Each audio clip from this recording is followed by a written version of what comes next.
I always thought my biggest problem in college would be deciding what to wear to parties or managing my caffeine addiction.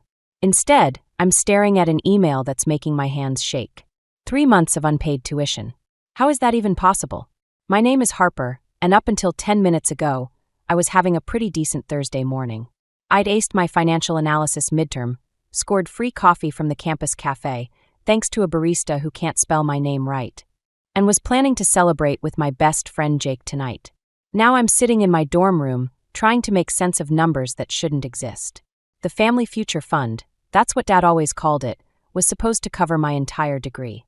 He'd been putting money away since I was in diapers, proud of his responsible planning. No daughter of mine is starting life with student debt, he'd say at every family dinner, chest puffed out like a proud rooster. My hands are trembling as I log into our joint savings account. The balance makes me blink hard, like maybe my eyes are playing tricks on me. $47.23. That's it. Where there should be tens of thousands, there's not even enough for a textbook. This has to be a mistake, I mutter, pulling up the transaction history. My stomach drops as I scroll through withdrawal after withdrawal, all made at ATMs near River Rock Casino. Dad's signature is on every single one. My phone buzzes, it's Mom calling. I let it go to voicemail, not trusting my voice right now. She's probably just checking in, like she does every Thursday. She doesn't know. How could she not know? I'm about to call Dad when a text from an unknown number pops up. Tell Tom the clock's ticking. Gee, the campus seems eerily quiet as I walk to my car. It's like everyone else has disappeared, leaving me alone with this crushing weight in my chest. I should be heading to my next class, but instead, I'm driving to the factory where Dad works, trying to rehearse what I'll say. He's on his lunch break when I find him, sitting alone at a picnic table outside the building. He looks smaller somehow, hunched over his sandwich like he's trying to disappear. Harper? Shouldn't you be in class? His smile falters when he sees my face. I drop my phone on the table, the tuition notice displayed on the screen. Want to explain this? The color drains from his face. He sets down his sandwich with shaking hands. Sweetheart, I can explain. Don't sweetheart me. I cut him off. The future fund is empty. Every penny gone. What did you do? I was trying to fix things, he whispers, looking around nervously. I had a system. It was working at first. I was going to win it all back, plus extra for your graduation present. A harsh laugh escapes me. A system? That's what you're going with. His eyes dart past me, and I turn to see a man watching us from the parking lot. He's maybe mid-40s, wearing an expensive suit that looks out of place at a factory. When he catches me looking, he smiles and raises his coffee cup in a mock toast. Dad's breathing quickens. Harper, you need to go. We'll figure this out, I promise. Just don't tell your mother. Please. Figure what out? The empty account or whatever's going on with that guy over there. I ask, but Dad's already standing up, gathering his things with trembling hands. I love you, sweetheart. More than anything. Remember that, okay? As I watch him hurry back into the factory, leaving half his lunch behind, I realize something's very wrong. Not just the gambling. There's something in his eyes I've never seen before. Fear. The man in the suit is gone when I look back at the parking lot, but I can still feel the weight of his smile. Something tells me this is bigger than just lost tuition money, and I'm going to find out exactly what my father has gotten himself into. The next morning, Mom's humming in the kitchen when I come downstairs, flipping pancakes like it's just another Friday. The sight of her wearing Dad's old Kiss the Cook apron makes my stomach twist. She has no idea her world is about to shatter. You're up early, she says, sliding a plate toward me. Everything okay? You missed our Thursday call. I push the pancakes around my plate, buying time. Just busy with school stuff. The lie tastes bitter. Hey, Mom. Have you checked the family accounts lately? She pauses mid-flip, and something flickers across her face. Your father handles all that. You know me and numbers, we don't get along. She forces a laugh, but it sounds hollow. Before I can press further, Dad appears in the doorway. He looks like he hasn't slept, his work shirt wrinkled and untucked. Our eyes meet, and I see the silent plea in his. Morning, beautiful ladies, he says, kissing Mom's cheek. His hands are shaking as he pours his coffee. My phone buzzes. It's Jake. Where are you? Study group started 20 minutes ago. I've got to go, I say, standing up. Thanks for breakfast, Mom. Dad follows me to the door. Harper, wait. Don't, I cut him off. I saw that man yesterday. Who is he? Greg's just a business associate. Dad glances over his shoulder toward the kitchen. He's helping me sort things out. By threatening you? I keep my voice low. I'm not stupid, Dad. I saw how scared you were. He grabs my arm, gentle but urgent. Promise me you'll stay away from him. And the casino. This isn't your problem to fix. I yank my arm free.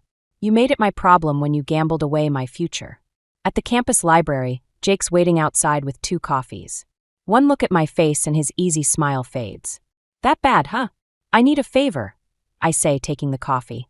What do you know about River Rock Casino? Bad news, he says immediately. My cousin worked security there. Said the owner, Greg Martin, runs more than just gambling. Why? The name hits me like a punch. Greg, the man from the parking lot. Just curious. I lie, but Jake's known me too long. Harper, he says, what's really going on? Before I can answer, my phone rings. Unknown number. Hello, Miss Larkins. A smooth voice familiar from yesterday. Greg Martin here. I believe we have a mutual interest in your father's financial situation. My hand tightens around the phone. What do you want? To help. Your father's in deeper than you know.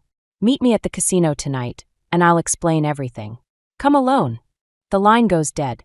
Jake's watching me, concern etched on his face. Who was that? Nobody.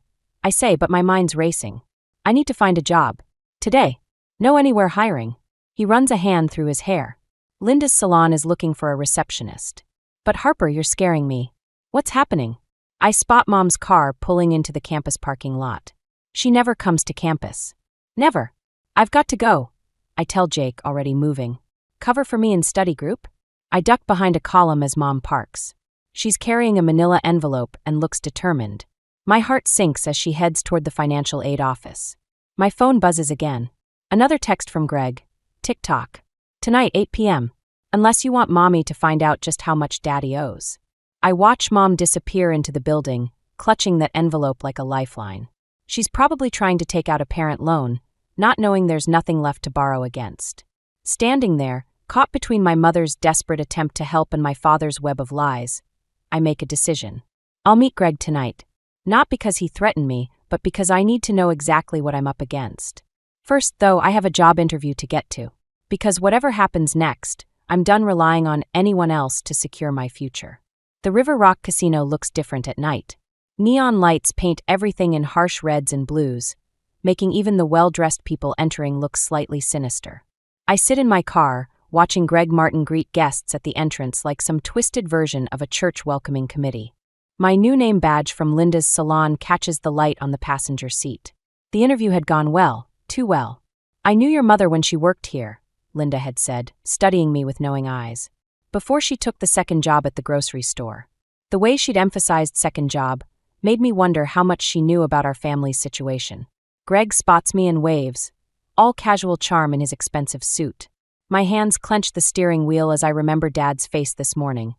He'd caught me searching his home office and nearly had a breakdown. You don't understand what you're getting into, he'd pleaded. But the stack of overdue notices and threatening letters I'd found told me plenty. Miss Larkins, Greg says as I approach. Lovely evening for a chat, isn't it?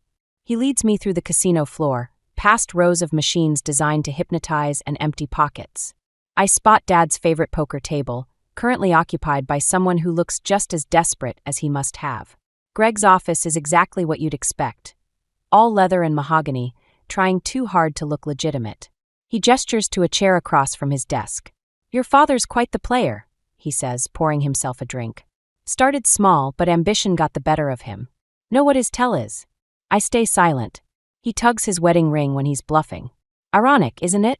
The symbol of his family commitments giving away his betrayal of them. How much does he owe you? Greg slides a folder across the desk. Inside is a stack of IOUs and loan agreements, all signed in my father's shaky handwriting. The total makes me feel sick. That's not possible, I whisper. Our house isn't even worth that much. No, it's not, Greg agrees. Which is why I'm talking to you instead of the police or my usual debt collectors. I'm offering you a job. I laugh, harsh and hollow. I already have a job. At Linda's salon? Please. He leans forward. You're studying finance. You're smart. I need someone like you handling my books. Someone who understands. Family loyalty. You want me to cook your books. I want to give you a chance to save your father. And your mother. Did you know she's trying to remortgage the house? My blood runs cold. Leave her out of this. I'm not the one who dragged her into it. He stands, walking to the window overlooking the casino floor. Your father did that when he started stealing from her paychecks to fund his habit. The revelation hits like a physical blow. All those times Mom seemed confused about her bank balance, the extra shifts she kept taking. I'll give you 3 days to decide, Greg says. After that, I have to pursue other methods of collection. Oh, and Harper. His smile doesn't reach his eyes. Don't bother going to the police. They're already on my payroll. Outside, the night air feels thick and suffocating.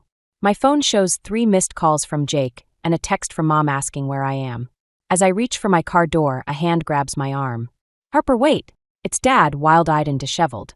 What did he say to you? You shouldn't be here. I wrench away from him. Like you shouldn't be here? Are you following me now?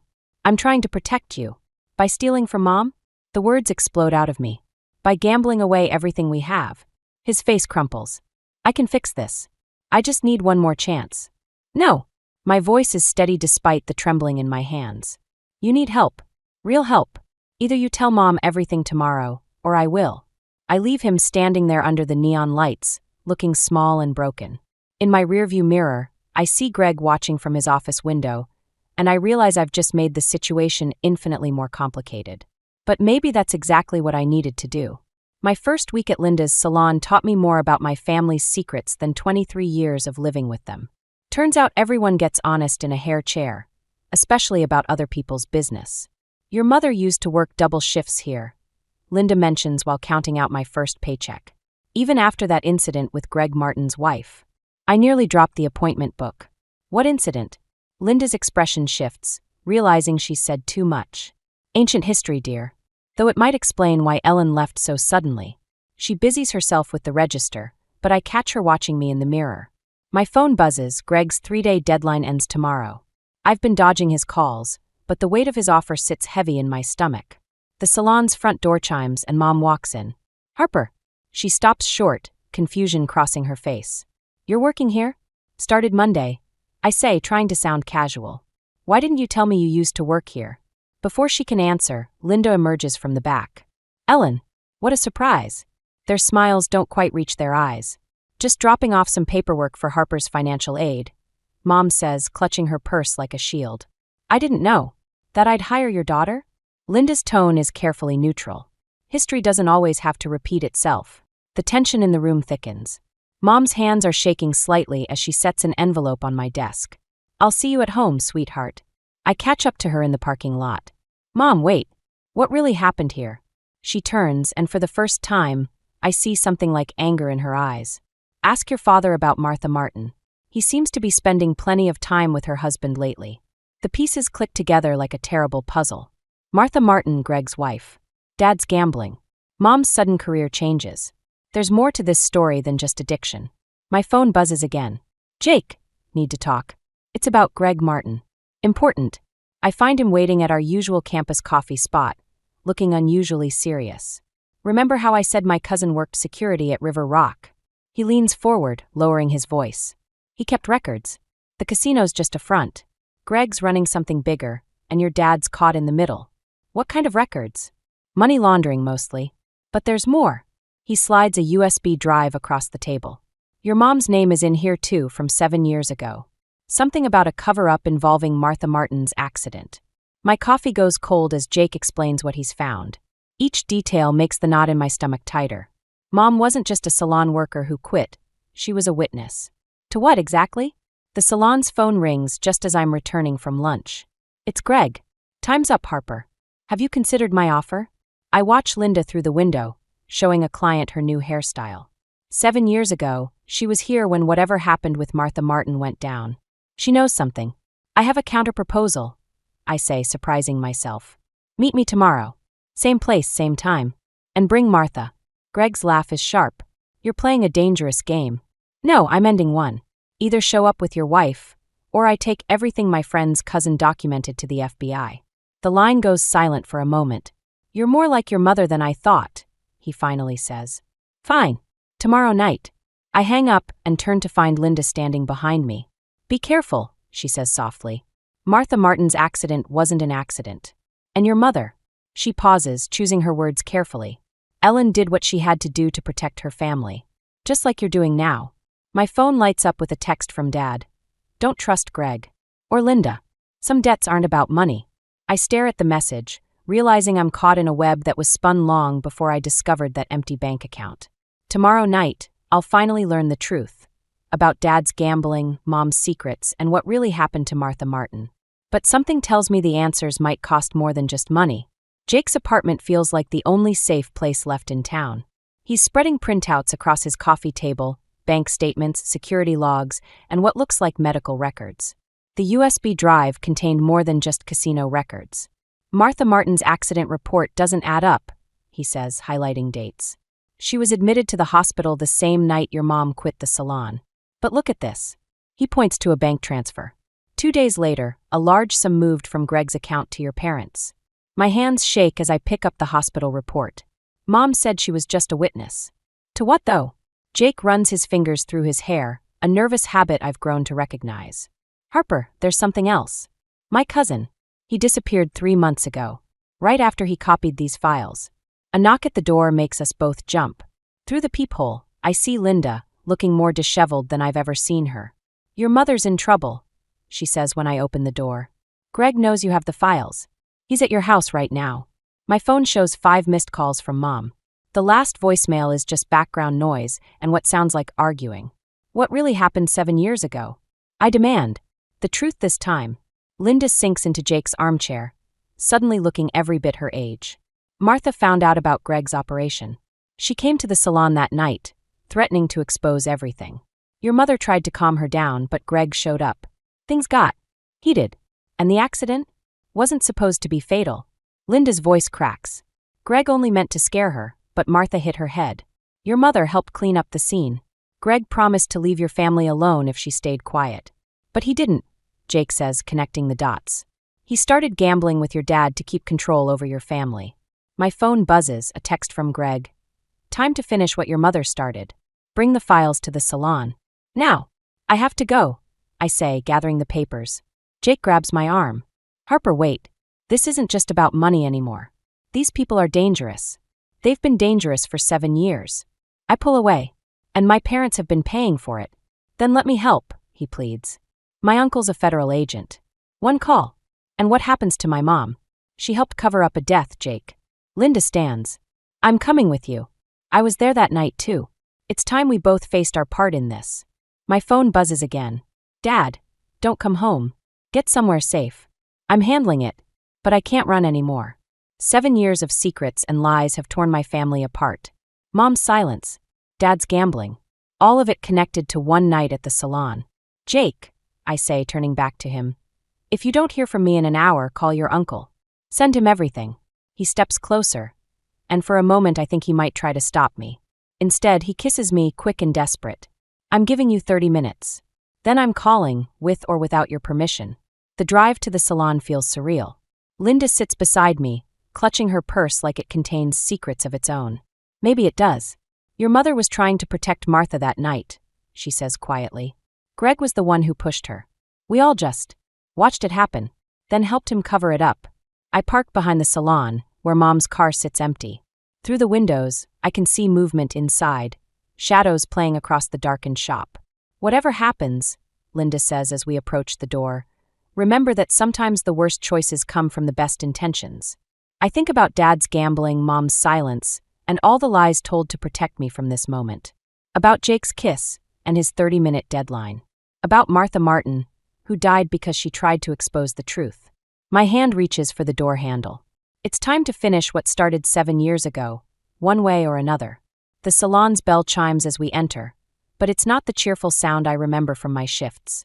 Mom sits in one of the styling chairs, her hands folded in her lap like she's waiting for a haircut. Only the man standing behind her isn't holding scissors, he's holding a gun. Right on time, Greg says, emerging from the back office. Linda, you're looking well. Harper, the files. I clutch the USB drive, aware of Jake's 30-minute deadline ticking away. Let her go first. That's not how this works. Greg gestures to a chair. Sit. We're going to have a family meeting. Harper, baby, just go, Mom pleads. This isn't your fight. It became my fight when Dad gambled away my future. My voice cracks. When you chose protecting a murderer over protecting your family. Greg laughs, but it's hollow. Is that what Linda told you? That I murdered Martha? He pulls out his phone, plays a video. The salon 7 years ago. Martha Martin screaming at Mom, waving papers. Dad trying to intervene. A push, a fall, blood spreading across the floor. Your father pushed her, Greg says softly. Trying to protect your mother. I just helped clean up his mess. For a price. The world tilts sideways. I grab the styling chair for support. You're lying. Ask them. Greg gestures to Mom and Linda. Their silence is deafening. All these years, I whisper, the gambling, the secrets. It wasn't addiction, was it? It was blackmail. Harper. Dad's voice makes me jump. He's standing in the doorway, looking older than I've ever seen him. I'm sorry. I never meant. Enough reunions, Greg cuts in. The files, Harper. Now. A phone rings, mine. Jake's 30 minutes are up. Greg's man presses the gun harder against Mom's head. Choose carefully, Greg says. Your mother kept quiet for 7 years to protect your father. What will you do to protect them both? My hands shake as I reach for my phone. Jake's name flashes on the screen, along with a text. FBI en route. Stall him. The truth is worth something, right? I say to Greg, trying to keep my voice steady. What if I could offer you more than just these files? Harper, don't, Linda steps forward. There's something you don't know. A gunshot drowns out her words. For a terrible moment, I think Mom's been shot. But it's Greg clutching his shoulder, blood seeping through his expensive suit. Behind him stands Martha Martin, very much alive, holding a smoking gun. 7 years of hiding, she says. Watching you destroy this family like you tried to destroy mine. It ends tonight. Chaos erupts. Greg's man turns his gun toward Martha. Dad tackles him. The gun skids across the floor, stopping at my feet. Through the window, I see flashing lights approaching. Harper! Jake's voice outside. Police sirens wailing. I pick up the gun with numb fingers. Point it at Greg, who's laughing despite his wound. Like mother, like daughter, he gasps. Ellen couldn't pull the trigger either. That's why Tom had to step in. No, I say, understanding finally clicking into place. Mom couldn't pull the trigger because she was protecting Martha. The blood in the video, it was fake. You helped her disappear. Mom stands slowly, moves to Martha's side. We all did. To gather evidence, to stop Greg's operation. Until tonight, the FBI bursts in, Jake's uncle leading the charge.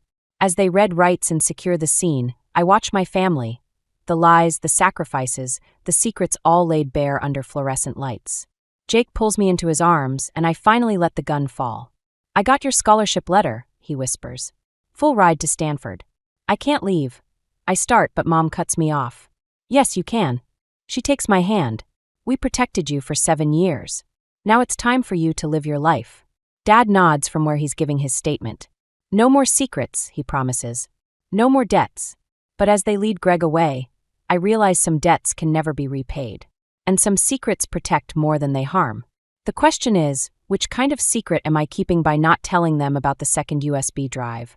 The one with evidence that goes far beyond just Greg's operation? The second USB drive feels heavy in my pocket as I walk into the federal building. Jake's uncle, Agent Rivers, looks up from his desk, his expression grim. You're sure about this? He asks, gesturing to the chair across from him. I place the drive on his desk. There's more than just Greg's operation on here. Names, dates, transactions going back 15 years. Politicians, judges. People who could make life very difficult for your family if this gets out, he finishes. Have you told Jake? No. The word tastes like betrayal. He thinks it's over. They all do. My phone buzzes, a text from Mom. Where are you? The DA wants to meet about Greg's plea deal. They're offering Greg 5 years, Agent Rivers says, reading my expression. In exchange for names. But not the names on this drive. The elevator dings and Jake steps out. My heart stops when I see his face, he knows. My cousin didn't disappear, he says quietly. They killed him for these files, didn't they? Before I can answer, the building's power cuts out. Emergency lights flicker on, casting everything in red shadows. Agent Rivers reaches for his gun, but the elevator's already opening again. Greg Martin walks out, flanked by 2 men in suits. Not prison guards, lawyers. Miss Larkins, he says, smiling like we're meeting for coffee. Shall we discuss your father's real role in all this? Harper, don't, Jake warns, but I'm already standing. What's left to discuss? You're going to prison. Greg laughs. For what? A staged death? A gambling operation? Please. He holds up his phone, showing a video. This is from last night. Your father, making a very interesting deposit, at a very interesting location. The timestamp shows 3 a.m. Dad, entering a storage facility with a briefcase. The same facility listed in the files as a money laundering hub. He's working with us, Agent Rivers says sharply. Under protection. Is he? Greg's smile widens. Or is he protecting someone else? Linda Carter, perhaps? Martha Martin? So many secrets, Harper. Sure you know which ones to keep. My phone buzzes again. Dad, don't trust the FBI. River Rock was never about gambling. The scholarship offer. I say, understanding clicking into place. Stanford. That wasn't random, was it? Smart girl. Your father's not the only one with friends in high places. Greg steps closer. Walk away now. Take the scholarship. Let the grown-ups handle their own messes. Jake moves to my side, his hand finding mine. Harper, we need to go. Now. But I'm watching Agent Rivers, who hasn't lowered his gun. Who's aiming it not at Greg, but at the emergency exit where Linda and Martha just appeared. The salon was never just a salon, Linda says, her voice steady. It was a front like the casino. But we were gathering evidence while Greg gathered money. And now? I ask, though I already know. Now we finish it, Martha says, pulling out a flash drive of her own. The real records. The ones your father helped us compile for the past 7 years. Greg's smile finally falters. You really think? The building's power returns with a hum. The elevator opens one more time. Mom steps out, followed by Dad and a team of actual federal agents. It's done, Mom says. The real FBI just raided the storage facility. All of it, Greg. Every record, every account. I pull the second USB drive from my pocket, hold it up. Including these. The ones Jake's cousin died protecting.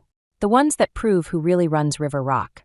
Greg lunges, but Jake moves faster, tackling him as agents swarm in. In the chaos, Dad reaches me first. I'm sorry, he whispers. For letting you think. For not trusting you with the truth. We all did what we had to. I say, watching Greg being led away. But no more secrets? No more secrets, Mom promises, joining us. The Stanford acceptance letter still sits in my bag, offering an escape. But as Jake returns to my side as Linda and Martha begin giving their statements, I realize some things are worth staying for. Some debts can only be repaid by facing them head-on. 6 months after Greg Martin's arrest, I'm standing in front of Linda's salon again. The for sale sign came down yesterday, replaced by a grand reopening banner. Martha's idea, turning it into a legitimate business, finally. Ready? Jake asks, squeezing my hand. He's wearing a suit for the first time since the federal building showdown, looking almost as nervous as my dad. Inside, the salon buzzes with activity. Mom's teaching Martha's daughter how to work the register. Linda's arranging flowers, pretending she isn't crying. And Dad's hanging a framed newspaper article about River Rock's collapse, right next to my Stanford acceptance letter. I decided to defer for a year. Some things are worth the wait. The last of Greg's associates took a plea deal this morning, Dad says when he spots me. He looks younger somehow, despite everything. The whole network's gone. Almost, I correct him, thinking of the names still hidden on that second drive. The ones too powerful to touch. Yet, the bell chimes, and Agent Rivers walks in with a familiar envelope. Final immunity agreements, he announces. Once these are signed, it's officially over. Mom's hand shakes as she signs her name. 7 years of secrets erased with a pen stroke. Dad goes next, then Linda and Martha. When it's my turn, I hesitate. Harper. Jake's voice carries a question. I've been offered an internship, I say, with the Financial Crimes Division, starting next summer. The pen hovers over paper as I watch their reactions. Mom's pride, Dad's concern, Jake's understanding smile. Like mother, like daughter, Linda murmurs. Always choosing the harder path. Speaking of paths, Jake clears his throat. I got the transfer approval. Stanford's engineering program said yes. The pen drops, forgotten. You're coming with me? Someone has to keep you from turning every accounting irregularity into a federal case, he teases. Dad picks up the pen, hands it back to me. Sign it, sweetheart. The past is past. But as I write my name, I think about Greg's last words at his sentencing. About power and secrets, and how some debts can never truly be settled. About the flash drive I kept, encrypted with evidence against those still untouched by justice. The salon fills with customers, real ones this time. Martha's daughter masters the register. Linda shares gossip that doesn't hide criminal conspiracies. Mom and Dad hold hands when they think no one's looking. I have something for you, Jake says later, as we're closing up. He pulls out a small box. Inside is a key. My cousin's apartment in Palo Alto. He left it to me in his will. Said someone would need it someday to finish the job. Jake, I know what you're planning, he cuts me off. With the evidence you kept. The names you're still investigating. Just promise me one thing. What? Promise you won't do it alone this time. Through the window, I watch my family, broken and healing, secrets turn to strength. The salon lights paint everything in warm colors, so different from that night 6 months ago. Actually, I say, I have a better idea. I pull out my phone, show him the email I received this morning. A job offer from a new task force, specifically targeting financial corruption in private institutions. The kind of institutions named in those encrypted files. They're offering positions for 2, I tell him. 1 financial analyst, 1 computer security expert. His grin tells me everything I need to know. Mom calls us back inside for a toast. As Linda raises her glass, I realize some secrets aren't burdens to bear, but foundations to build upon. Some debts aren't meant to be repaid, but transformed into something stronger. To new beginnings, Linda announces. An old promise is kept, I add, meeting Jake's eyes. The salon bell chimes one last time as we lock up for the night. Tomorrow, we'll start writing our own story. But tonight, we celebrate the end of one chapter and the quiet promise of the next. After all, justice, like revenge, is a long game, and I've learned from the best how to play it.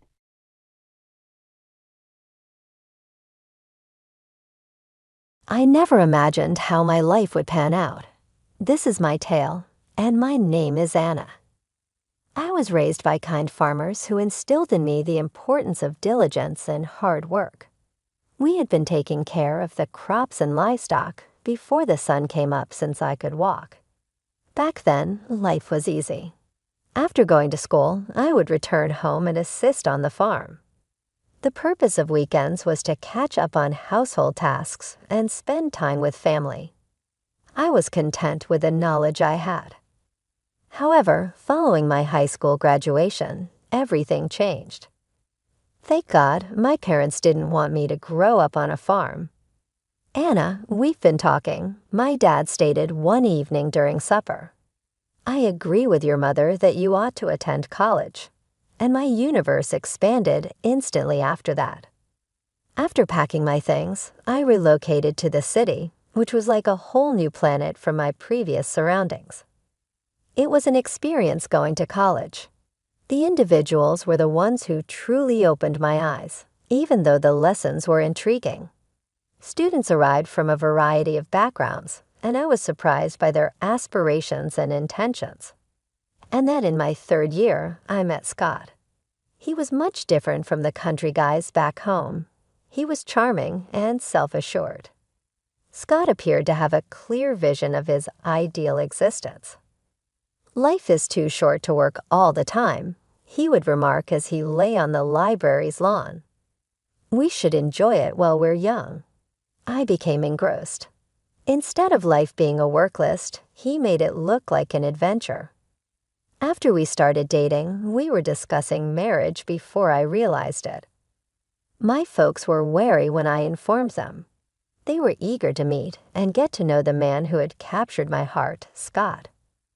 My dad remarked, "He seems nice enough, but there's something I can't put my finger on." Following Scott's first visit to the farm. Please use caution, Anna. I dismissed his worries. What knowledge of love did my traditional father possess? Our life was going to be great because Scott was amazing. Being the generous people that they are, my parents even paid for our wedding and purchased a city apartment for us. "We wish you a successful beginning," my mother replied, her eyes moist. I gave them a strong embrace and said, "Thanks, Mom and Dad. I swear I'll bring you pride." I felt like my life was complete when Scott and I exchanged rings and vows at the altar. I had a wonderful career in the city, a spouse I believed loved me, and a promising future. I thought our marriage was going well for the first few years of it. Scott and I established a pattern since we were both city workers. However, when I go back, I can see the warning signals that things weren't as good as I had assumed. Is it really necessary for us to spend this weekend at your parents' farm? Scott would always be upset when I proposed a visit. It has a manure smell to it, and your dad always asks me to help. They're my family, Scott, and they've done so much for us. I would sigh in attempt to explain. All right, but I'm not shoving any cow poop, he would complain. I dismissed it, assuming he was simply a city lad who wasn't accustomed to living on a farm. Though I wonder now if those Sensen tasks were a warning sign. I grew up with them. I became pregnant 3 years into our marriage. My parents were ecstatic, and I was ecstatic. My mother exclaimed, "A grandchild," over the phone. "Oh, Anna, you have our deepest gratitude." Scott, though, wasn't feeling quite as thrilled. A child already. I suppose that's all right. I assumed he was just apprehensive and that he would get used to the thought of becoming a father. As usual, my parents provided me with unwavering support. They paid for our travels as well as the automobile we purchased.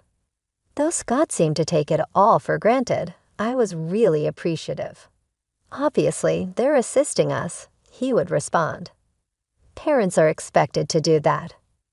I was immediately in love with our son Peter at the time of his birth, but Scott found it difficult. Despite his best efforts, he struggled to become a father. He used to be upset when Peter wept at night, saying, "Can't you keep that quiet?" A few of us have early shifts at work. I told myself that we were both still getting acclimated to being parents, so I forced myself to swallow my annoyance. As time passed, we continued to visit the farm whenever we could, despite Scott's growing reluctance on each visit. He would moan, "Your dad wants me to help fix the tractor again." I am not a technician.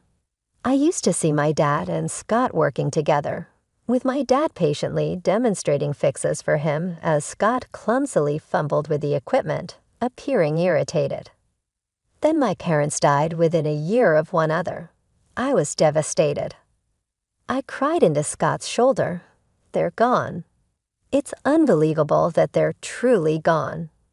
He added, "It'll be okay," and gave me an uncomfortable back pat. They did leave the property, at least. I was astonished by what he said. All Scott could think about was what we'd inherited, the farm, my family's heritage. A few months later, Scott dropped a bombshell. We should sell the farm, he said one night at dinner. We could buy a big house in the city and live like royalty. I wanted to argue, to fight for my family's legacy, but I was so tired, worn down by grief and the challenges of being a mom.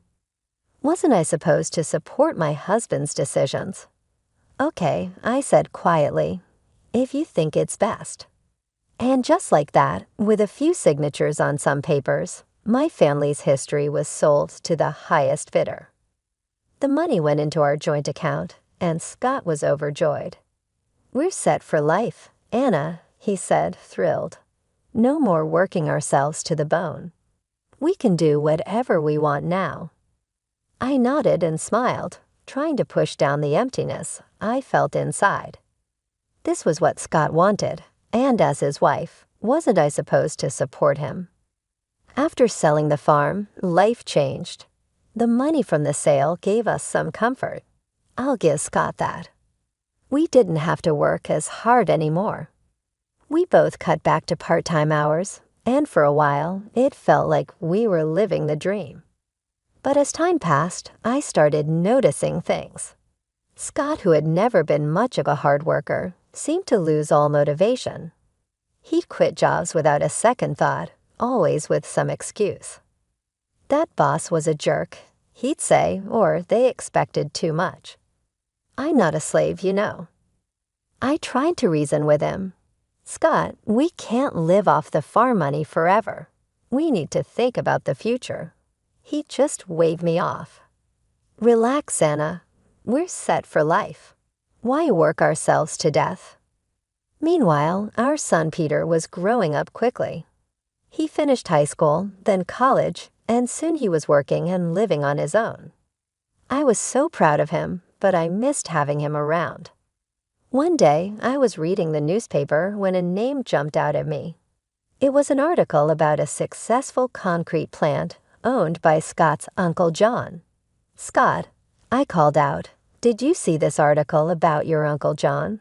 Scott's face darkened. "I don't want to hear about that old tyrant," he snapped. I knew the story, at least Scott's version of it. His parents had died when he was young, leaving him in the care of his uncle. Scott always said John had been controlling, trying to force him into the family business. He never listened to what I wanted, Scott had told me years ago. It was always about what he thought was best, so I left and started my own life.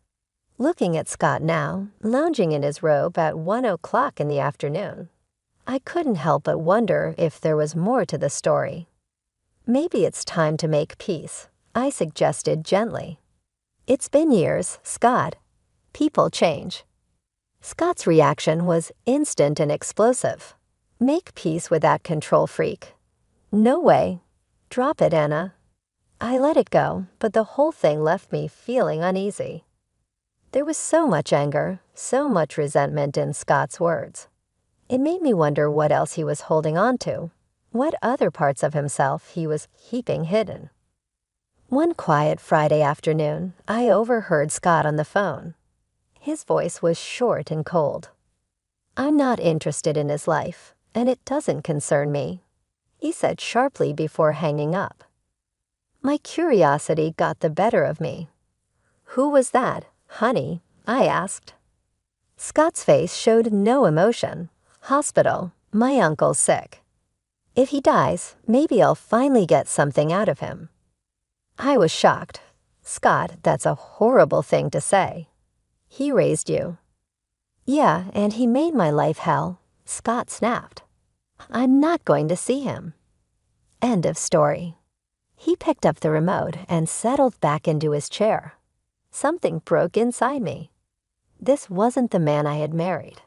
This wasn't the person I thought I knew. Without saying a word to Scott, I went to the bedroom and called Peter.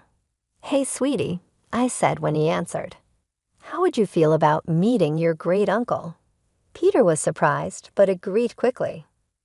An hour later, we walked into the hospital, my heart racing. The ICU was filled with the sound of beeping machines and soft voices. There in a bed surrounded by monitors was Scott's Uncle John. He looked small and weak, nothing like the controlling man Scott had described. When we introduced ourselves, his eyes filled with tears. "Anna, Peter," he said, his voice soft but warm. "I've wanted to meet you for so long." For the next hour, John told us his side of the story. He explained how he had taken Scott in after his parents died and raised him like his own.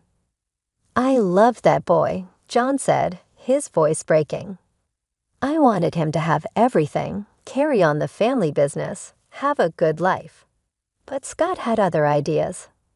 John went on to explain that Scott didn't want the responsibility. He said he didn't want to work hard like I did, staying up at night worrying about the business. As John spoke, I felt a sinking feeling. His words painted a picture I knew all too well.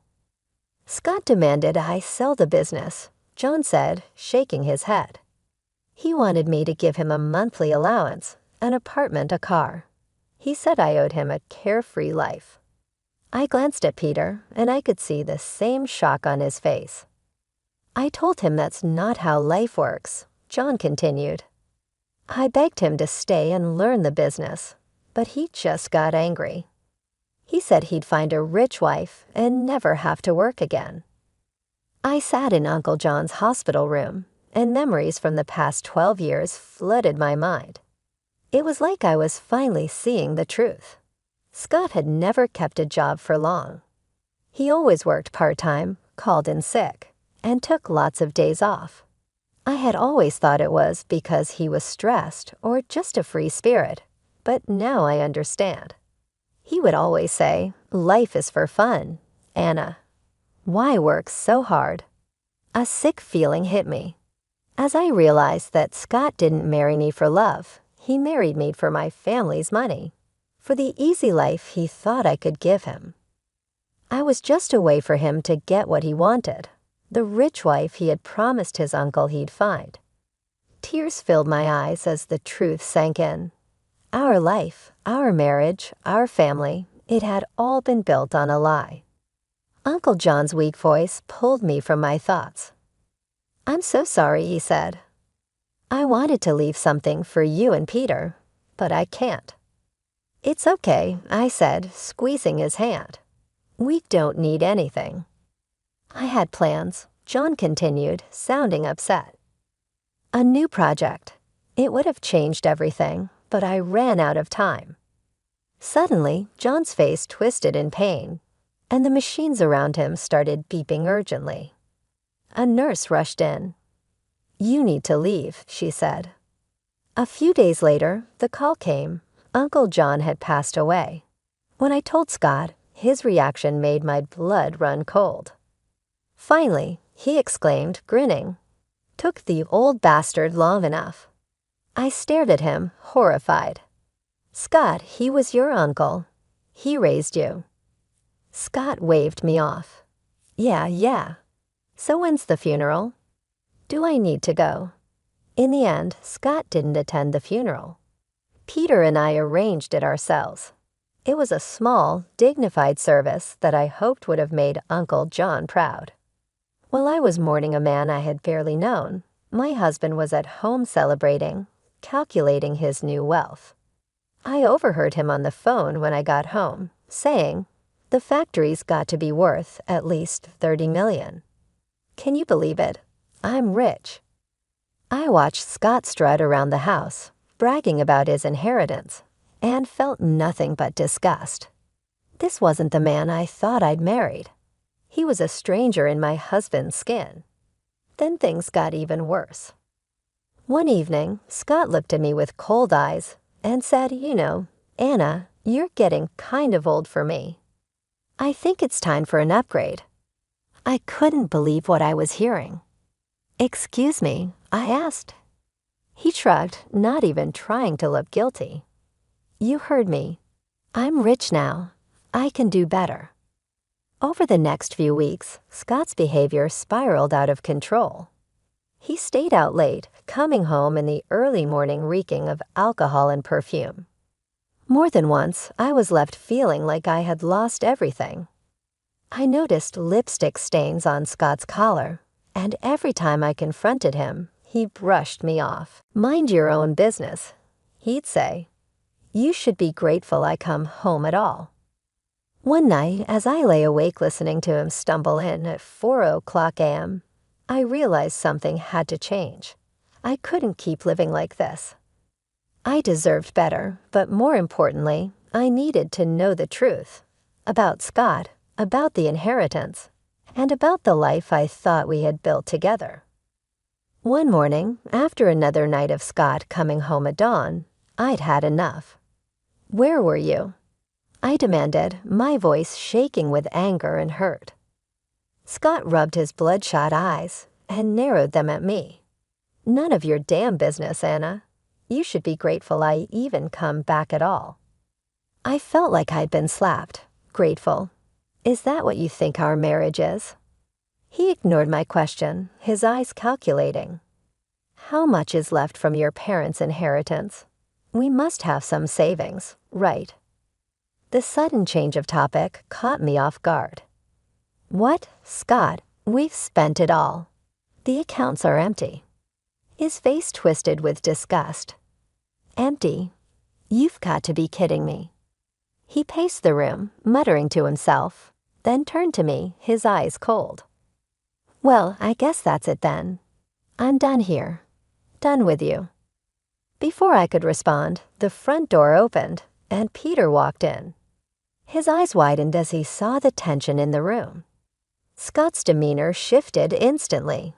He forced a smile and walked over to our son. "Peter, my boy. Just the person I wanted to see. I need you to sign something for me." Scott pulled a document from his pocket and handed it to Peter.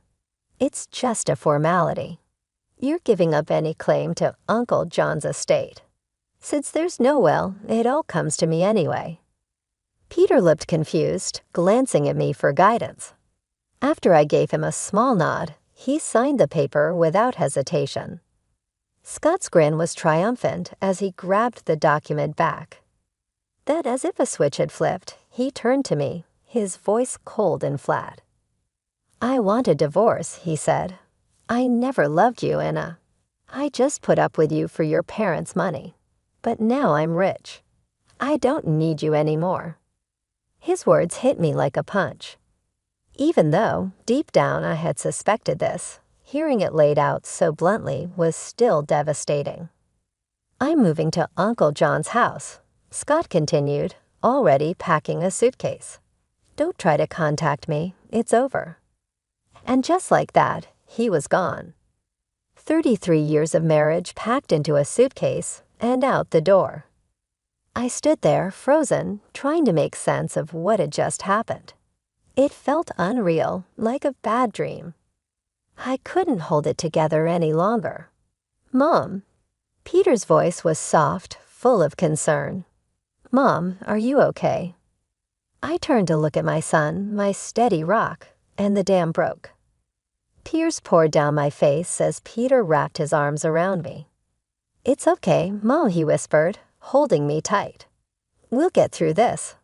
You're strong, and you'll be okay." As I clung to him, sobbing into his shoulder, I couldn't help but be amazed at the man he had become, kind and compassionate, everything his father wasn't. Then I realized something.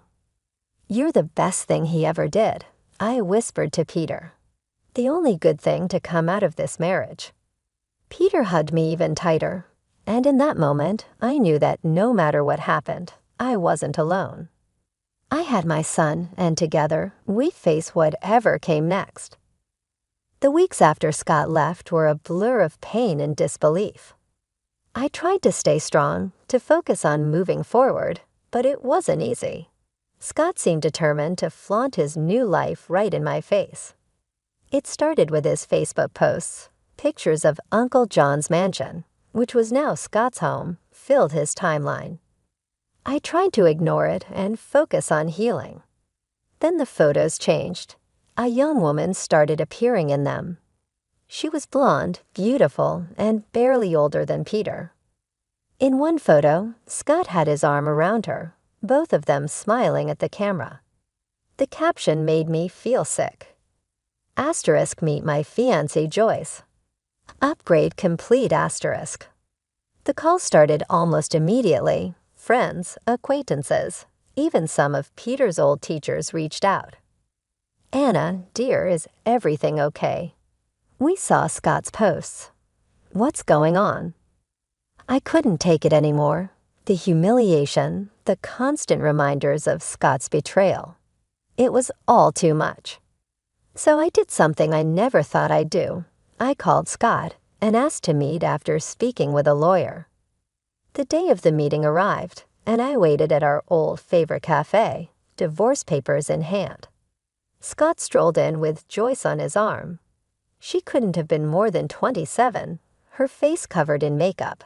Giggling at something, Scott whispered in her ear. Well, Scott smirked as he pulled out a chair for Joyce. "If it isn't the old ball and chain. Joyce, honey, meet Anna, the starter wife."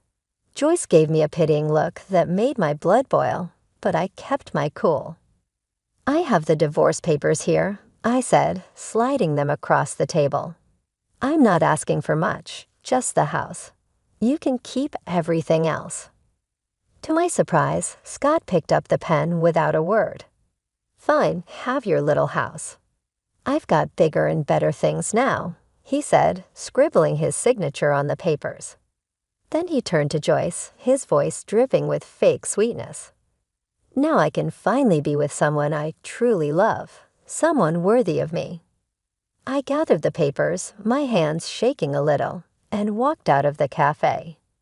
Behind me, I could hear Scott's mocking laughter, but I didn't look back. I had what I came for. The next day, I filed for divorce. As I handed the papers to the court clerk, I felt a huge weight lift off my shoulders. For the first time in months, I felt like I could breathe again. Life has a funny way of bringing justice when you least expect it. For me, it came in the form of a newspaper headline. Asterisk local business tycoon's empire crumbles. Nephew left with massive debt asterisk. It turned out Uncle John had taken out a huge loan just before he passed, hoping to expand his business. He had mentioned something about a new project during our hospital visit, but Peter and I hadn't understood the impact at the time. Now it all made sense. I watched from afar as Scott's new life fell apart. He sold the factory, the mansion, the cars, everything, and he still owed nearly $1 million. The icing on the cake. His young fiancée, Joyce, packed her bags and left as soon as she realized Scott wasn't the rich man she thought he was. I'd be lying if I said I didn't feel a bit of satisfaction. Karma had finally caught up with Scott. Then one rainy evening, there was a knock at my door. I opened it to find Scott standing there, looking nothing like the smug, wealthy man who had walked out on me months ago. He was a mess, his eyes red and desperate. "Anna," he said, his voice cracking, "I've been such a fool." "I see that now. Please, can we talk?" I allowed him in against my better judgment. I listened for the next hour as Scott opened out to me. He shared with me his story of losing everything and discovering what was truly important in life. He begged, I was wrong, Anna, as he spoke. Very incorrect. But now I see, you were the one person who ever showed me genuine concern. The sole true love of my life.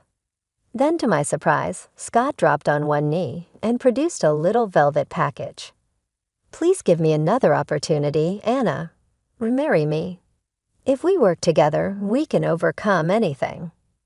I remained silent for a while. Then I did something that really startled me. I started to giggle. I laughed a little at first, but then I burst out laughing so hard that tears streamed down my face. Scott's face fell. With confusion, he said, "What's so funny?" I glanced directly at Scott once I had finally gathered my breath. "Oh, Scott, were you really expecting it to be that simple? That after discarding me and treating me like garbage, you could come crawling back when your life went apart?" With a darker expression, he got up, looking irritated. His words were, "Listen here," growling. "This is also my home. I am entitled to certain privileges."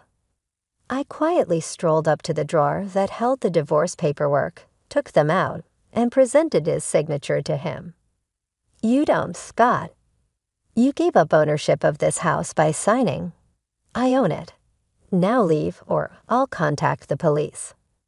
I briefly believed he may protest, but my expression must have shown that I was sincere. He turned and rushed out, slamming the door behind him, without further word. I contacted Peter as soon as he left and told him everything. As usual, my amazing son offered assistance. "Mom, you made the right decision," he added. "I'm proud of you." I treasured those remarks more than he can ever know. Over the next few weeks, I made some significant choices. The home felt too vast for me alone, with all its memories, both happy and unpleasant. In order to purchase a comfortable apartment in a bustling district I had always adored, I sold it and used the proceeds. I feel like my life is just getting started at 62. I've been traveling, going to all the locations Scott said we would go, but we never did. I've attempted salsa dancing, joined a reading club, and taken up painting. I see Scott around town every now and again. He now has an older appearance as a result of his errors and poor decisions. Although my expectations for life were not met, guess what? Nothing would be altered by me. I'm genuinely, fully pleased being myself for the first time in a very long time.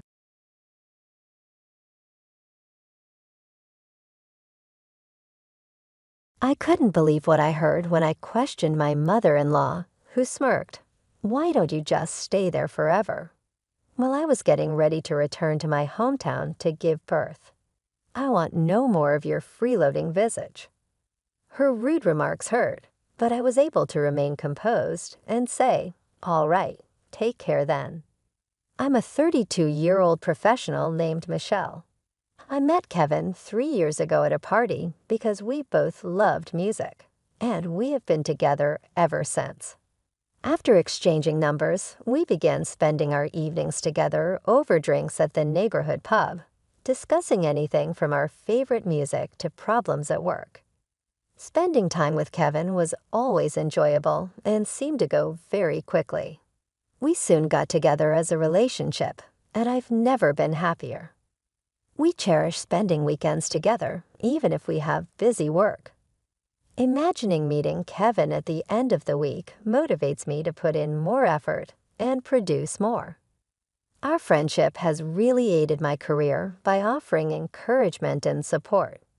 We moved in together after a year of dating, taking a big step and deciding to be married. We were both serious about our future. Living together let us get to know one another better and better understand each other's quirks and routines. After a year of living together, I am more eager than ever to marry him, and I know he wants to wait for the right time to pop the question.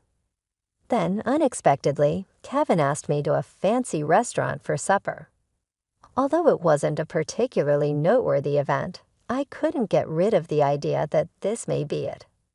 I was excited and nervous at the same time when I got to the restaurant after work.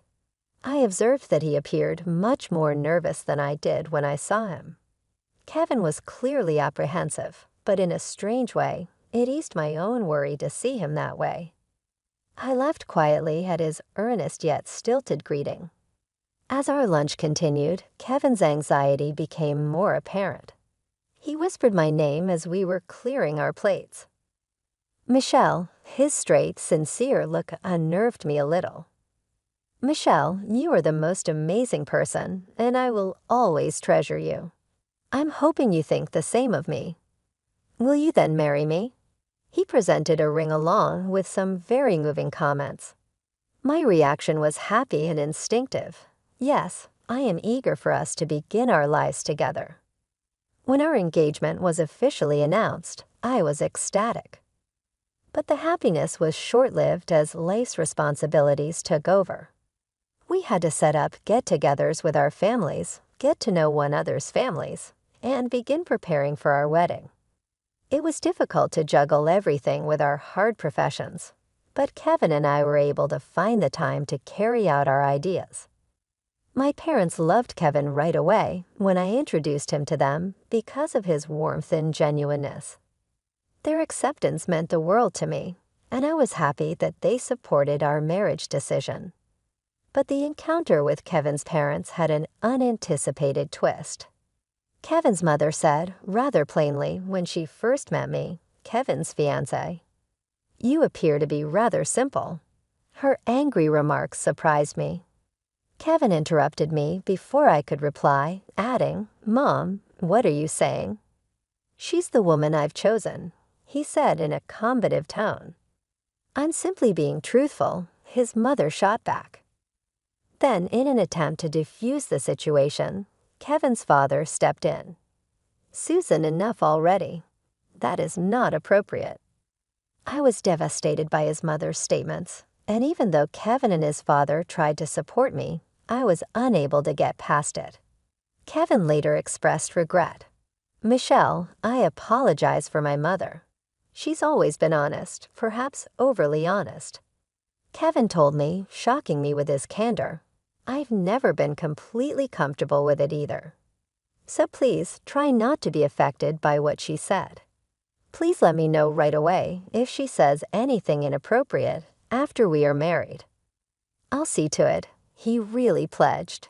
His assurance greatly allayed my concerns. Even when we first met his parents, Kevin had demonstrated a protective nature from the beginning of our relationship. But my nervousness persisted, particularly because of the impending family get-together.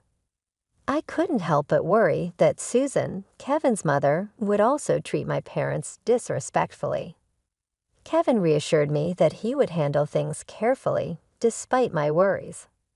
In addition, I had warned my parents about Susan's strong personality, which they already knew about from earlier summaries. When the family gathering day finally arrived, I was anxious for very different reasons. "Hi, I'm Kevin's father." Jack said, "It's nice to meet you," and he held out his hand to my parents.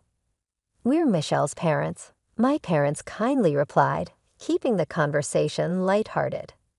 They said hello to Jack, but Susan stayed quiet, taking a seat by herself and placing her drink order without making eye contact. "Give me her red wine, please. It appears that we will require a small amount of alcohol to spice things up," she said nonchalantly, her remark throwing a discomforting shadow over the group. My parents, stunned by Susan's blunt demeanor, were momentarily speechless. Both Jack and Kevin, clearly annoyed by Susan's behavior, quickly apologized for her rudeness. As the meal progressed, my parents and Jack hit it off, engaging in friendly conversation. Susan, focusing mainly on her meal, remained quiet initially. However, as she drank more, she began to interject rudely into the conversations. "A government job may be stable, but the pay isn't anything to brag about. Kevin's marrying into such boring people," she blurted, becoming increasingly disruptive as the evening wore on. "If they have kids, they'll probably be just as dull," Susan commented sharply, clearly crossing a line with her remarks. "That's enough," Jack interjected, his voice laden with anger. "You need to leave now." Susan left reluctantly, muttering about how she was just being honest. Jack escorted her outside and arranged for a cab to take her home. When he returned to the restaurant, he and Kevin apologized once more for Susan's behavior. I was thankful that we had reserved a private room. Susan had proven to be a greater challenge than we had anticipated. At our wedding, she was noticeably more reserved, likely due to Jack's stern warning that she must behave impeccably or face serious consequences. He had even hinted at divorce if she embarrassed them again. Thankfully, she held back her comments, and the wedding proceeded flawlessly, much to my relief. Thus, Kevin and I embarked on our married life with earnest enthusiasm. We had a wonderful relationship filled with bliss as we shared household responsibilities evenly, ensuring neither of us felt overburdened. Kevin was an excellent cook, which was a delightful bonus on days he was late from work, but still took on the role of chef. We cooked together, making our time as a happy couple even more enjoyable. Kevin made it a point to visit his family home alone as much as possible, being mindful of both Susan's and my feelings. Thanks to this, I was spared any direct snide remarks or confrontations from Susan, and I deeply appreciated Kevin's thoughtful consideration during this time. However, tragedy struck when Jack suddenly fell ill and passed away. Kevin and I rushed to the hospital, but we arrived too late. "Dad," Kevin exclaimed in disbelief, his voice breaking with grief. Jack's death hit him hard, and Susan was visibly distraught too, crying out, "How could you leave me like this?" Despite my strained relationship with Susan, I couldn't help but feel a profound sympathy for her loss. At that moment, I couldn't help but empathize with Susan's profound grief. We mourned the loss of Jack together, a man who had always shown me nothing but kindness. In the days that followed, Kevin and I found ourselves deeply involved in the funeral arrangements while navigating our sadness. Kevin took the lead in organizing the proceedings, and I did everything I could to support him during this challenging period. The funeral went smoothly, and it felt like we had given Jack a fitting send-off. Gradually, life began to return to its usual rhythm for Kevin and me. It took some time, but we eventually adjusted to life without Jack. Kevin seemed particularly determined to move forward with a renewed sense of purpose. However, just as we were finding our new normal, an unexpected challenge appeared. "Kevin, please, I need help," Susan said as she suddenly showed up at our doorstep, catching us off guard. "Mom, what's wrong?" Kevin asked, clearly disturbed by her uncharacteristic demeanor. Her voice softened as she replied, "Since your father passed, I've been feeling terribly lonely. Nothing seems to taste right anymore. I just wanted to see the faces of my only family, my son and his wife." Her words struck a chord. Her vulnerability was palpable. "Could I stay with you for a little while?" she asked, her voice tinged with desperation. Kevin and I were taken aback by her request. "I feel like I'll be crushed by loneliness if things continue this way," she pleaded. We hesitated but reasoned that a short stay might not be harmful. Susan seemed so fragile, and we doubted she had the energy to be hostile towards me. Thus, we agreed to let her stay. Surprisingly, Susan adapted well. She even began to help with household chores. "Staying in your home is the least I can do." "Thank you, you're lifesavers," she expressed gratefully. Both Kevin and I appreciated her efforts, and life seemed manageable, almost pleasant. However, after about 5 months, Susan slowly began to revert to her old habits. "Michelle, aren't you planning to quit your job? Isn't it normal for wives to stop working?" she casually remarked one day, signaling a return to her previous ways. "You've been working all this time," I began, but Susan's tone quickly grew harsher, a clear sign she was reverting to her old self. Turning to Kevin, I said, "Okay, we need to talk to Mom and ask her to consider moving back to her hometown." When Kevin broached the subject with Susan, her response took us by surprise. "I've already sold the family home," she confessed. Kevin and I exchanged shocked glances. "Mom, why would you do that without discussing it with us?" "That's our family home. I inherited it from Dad," Kevin said, disbelief coloring his voice. "Selling it was my decision." Susan defended herself, but her casual dismissal stung. "You should have at least informed us," Kevin countered, his frustration evident. "I forgot, sorry. Now I have nowhere else to go, so please don't kick me out," Susan pleaded. Kevin and I were left speechless, struggling to digest this new reality. As we were trying to come to terms with the situation, another unexpected development occurred. I discovered I was pregnant. Kevin and I were overjoyed. We had been hoping for a child, but were almost ready to give up due to our age. This was truly wonderful news. However, the joy of our growing family was tempered by the prospect of dealing with Susan during the pregnancy. Her complaints had resumed. "Why do I have to cook for you too?" "I'm only staying here because of Kevin, not you." "Traditionally, it's the wife who handles all the housework," Kevin explained. While Susan would cook only for herself and him and do her laundry, she stubbornly avoided any chores related to me. Despite Kevin's reprimands, she showed remorse only temporarily before slipping back into old habits. At my wit's end and feeling the need for a break, I decided to start my maternity leave early and return to my parents' home for some peace. When I discussed this with Kevin, he suggested a solution we both eventually agreed upon. As we made our plans, I informed Susan about our decision and began preparing for the move. "You're going back home to give birth?" she asked, a sharp edge to her voice. "Yes, I believe it's the best decision for safer childbirth, and it also means I'll be leaving household duties behind for a while." Kevin supports this decision, I explained. Upon hearing this, Susan smirked disdainfully. "Why not just stay at your parents' house forever? I don't want to see your parasitic face around here anyway. I bet even Kevin has had enough of you. You don't need to come back to this house anymore," she sneered. Her harsh words surprisingly brought me a sense of relief. "All right then, take care," I replied calmly and returned to my parents' house. They welcomed me with open arms, providing the peace and comfort I needed during this time. A month later, Kevin came to my parents' house with exciting news. I finally got the green light from work to transition to remote work permanently, and I found us a new place to live, he announced. That's fantastic, I exclaimed thoughtfully. Kevin had rented an apartment close to my parents' home, making it easier for us to start our new life there.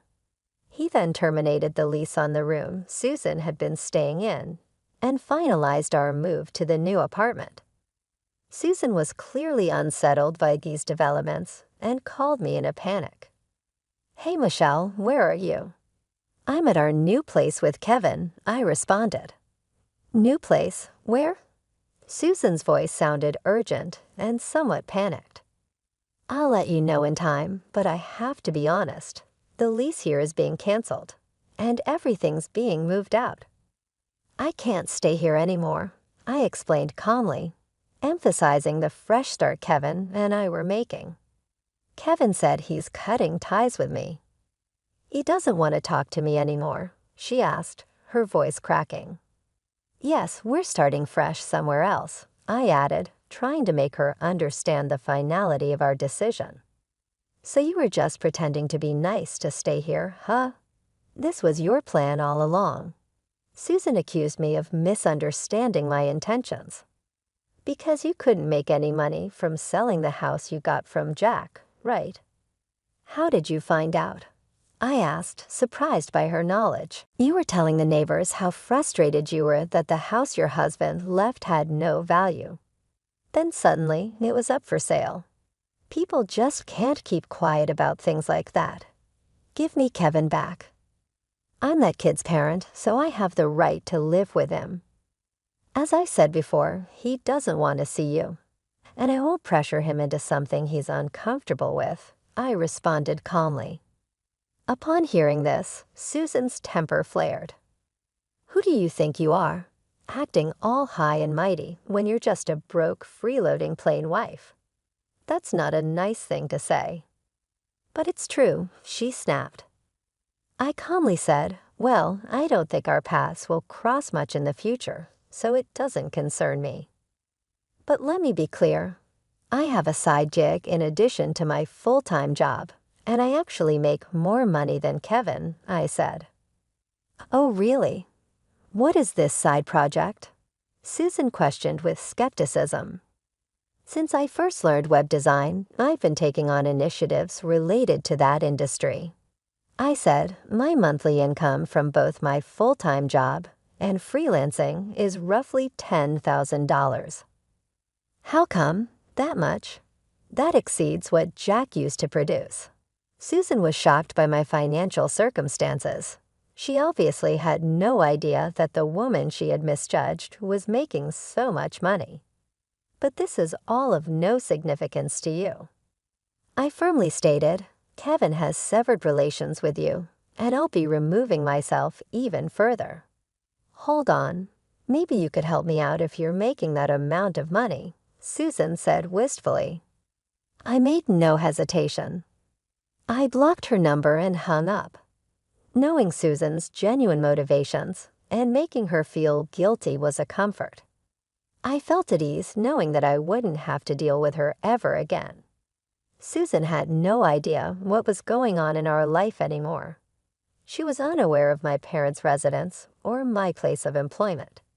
Kevin worked from home, so we were hiding our new address, so there was very little possibility she would locate us.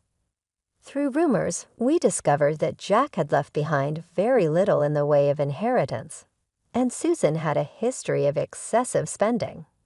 Her financial troubles were made worse by the fact that she had attempted to sell the house, but had only gotten lowball offers.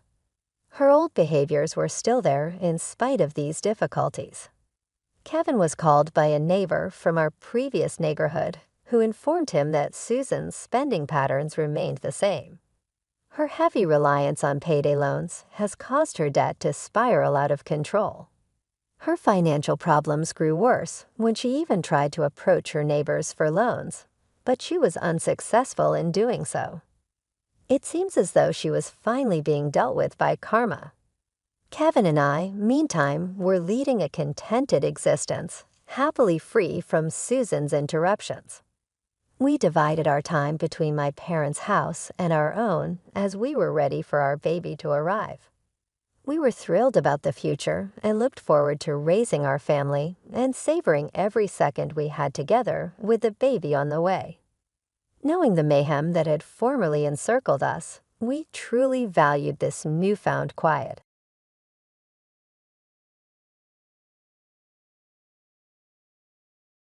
"I'm just going to use the restroom before we leave," I said, grabbing my purse with my phone and documents inside.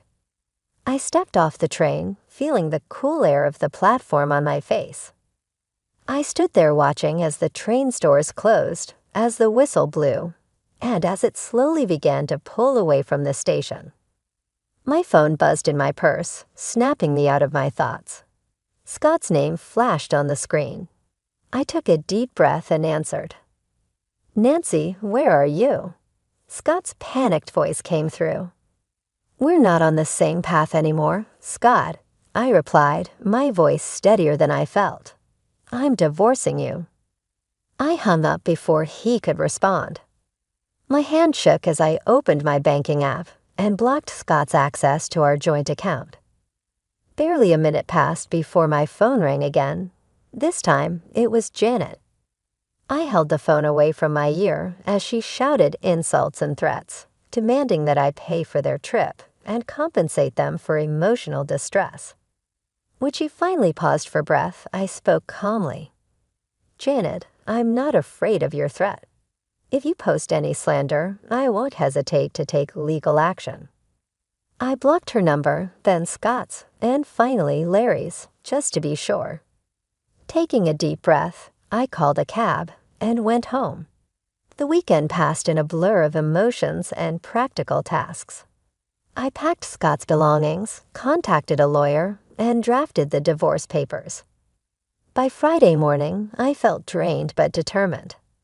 The sound of a key turning in the lock made me tense. Scott walked in looking disheveled and desperate. "Nancy, please," he said, walking toward me with open arms. I stepped back, pointing to the suitcases by the door. "Your things are packed. It's time for you to go." His expression twisted. "You're not saying that." With a frantic tone, Scott declared, "I've learned my lesson." On the vacation, my mom and I got into a heated argument. I told them that I would no longer be paying for them. Even today, I'm not speaking with them. Please give me another opportunity. I gave him the divorce papers while shaking my head. "Scott, it's too late. This has more to do with respect, trust, and the life I want to lead than it does with your parents. Our desires may differ, and that's acceptable, but I'm at my limit now." Scott nodded after a drawn-out silence, his shoulders lowering in surrender. With a gentle click, he closed the door behind him as he scooped up his luggage and left. The weeks that followed were difficult, but they were also liberating. Thanks to my meticulous documentation and Scott's acceptance of the circumstances, the divorce procedure was completed without incident. I lost myself in my profession, turning to writing and cooking for solace. After everything calmed down, I discovered that I was alone once more, but not in the way I had dreaded. I once again found delight in the small things, like experimenting with new dishes, relaxing on quiet evenings with a good book, and interacting with my followers without feeling obligated to meet anyone's expectations. I had a glass of wine on my balcony one evening and enjoyed the view of the city. I couldn't resist grinning. Although my life hadn't gone as I had hoped, perhaps it had worked out perfectly. Isabella was myself again, a culinary critic, a writer, and most of all, a woman in charge of her own life. "Are you ready to leave yet?" I said as I cast a quick glance around the almost empty room. A sigh came out of my friend. With a hint of relaxation in their voice, they said, "Just waiting on the movers. To be honest, I won't miss you around, and it was a bit much the way you changed the locks, as if I was going to try to break in." The question of why such drastic measures were required had always intrigued me, but it now seemed almost unimportant. Kevin was a reserved man who was constantly worried about what other people thought when we first met. He was the perfect example of a henpecked spouse after being married. I had moved into my new place for a week when Kevin seemed desperate. "It's me.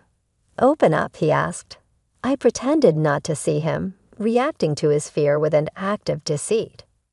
"I'm Carol, a 34-year-old who works 4 days a week as a part-time employee. 3 years have passed since Kevin and I exchanged vows.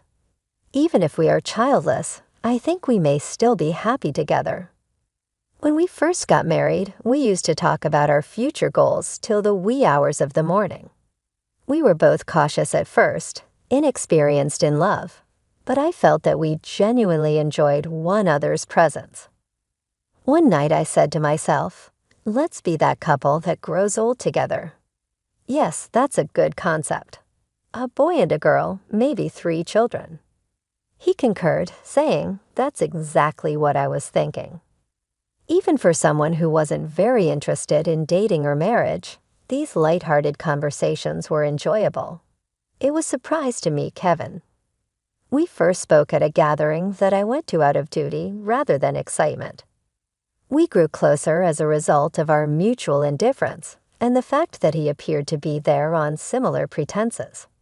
I considered him extremely charming at the time since he was serious, a little reserved, and always kind to me. Then he made an unexpected proposal. "Will you marry me, Carol? My goal is to see you smile." "How come? We're not even dating yet. Is that correct?" He firmly accepted his suggestion. His surprise inquiry didn't make me turn away. Rather, it got me thinking about the prospect of spending a lifetime with him. "Yes, I accept if that's okay with you." His happiness was contagious, and I suddenly saw why life occasionally deals us these unanticipated, unfortunate turns. I really thought that marrying Kevin would result in a happy future when he proposed. We married within 2 months of our initial meeting, indicating that we jumped right into marriage. Our trip was a little awkward at times due to our lack of romantic experience, but that just made it more exciting. But after moving in together, approximately a month in, I started to see a clear disconnect between my expectations and our marriage's reality.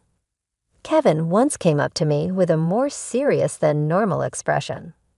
He continued earnestly, "Carol, there's something I need to discuss." When he suggested that I think about giving up my work to become a stay-at-home mom, I was shocked. He had never before voiced any displeasure with my work, so this request came as a surprise and signaled the start of an odd change in his conduct. "Why would you ask that?" I questioned, puzzled by his sudden change. "When you work, it makes me feel unneeded," he confessed. "Did someone suggest that to you?" I asked, trying to understand his sudden insecurity. "No, but at my company, all the other men's wives stay at home. It's just how things are there," he explained. I had been clear from the start of our marriage that I intended to keep working, especially since saving money was crucial for our plans. Kevin's new insistence baffled me. But we agreed I would continue working after we got married, didn't we? I reminded him. "I know, but as my wife, I hoped you'd consider my feelings."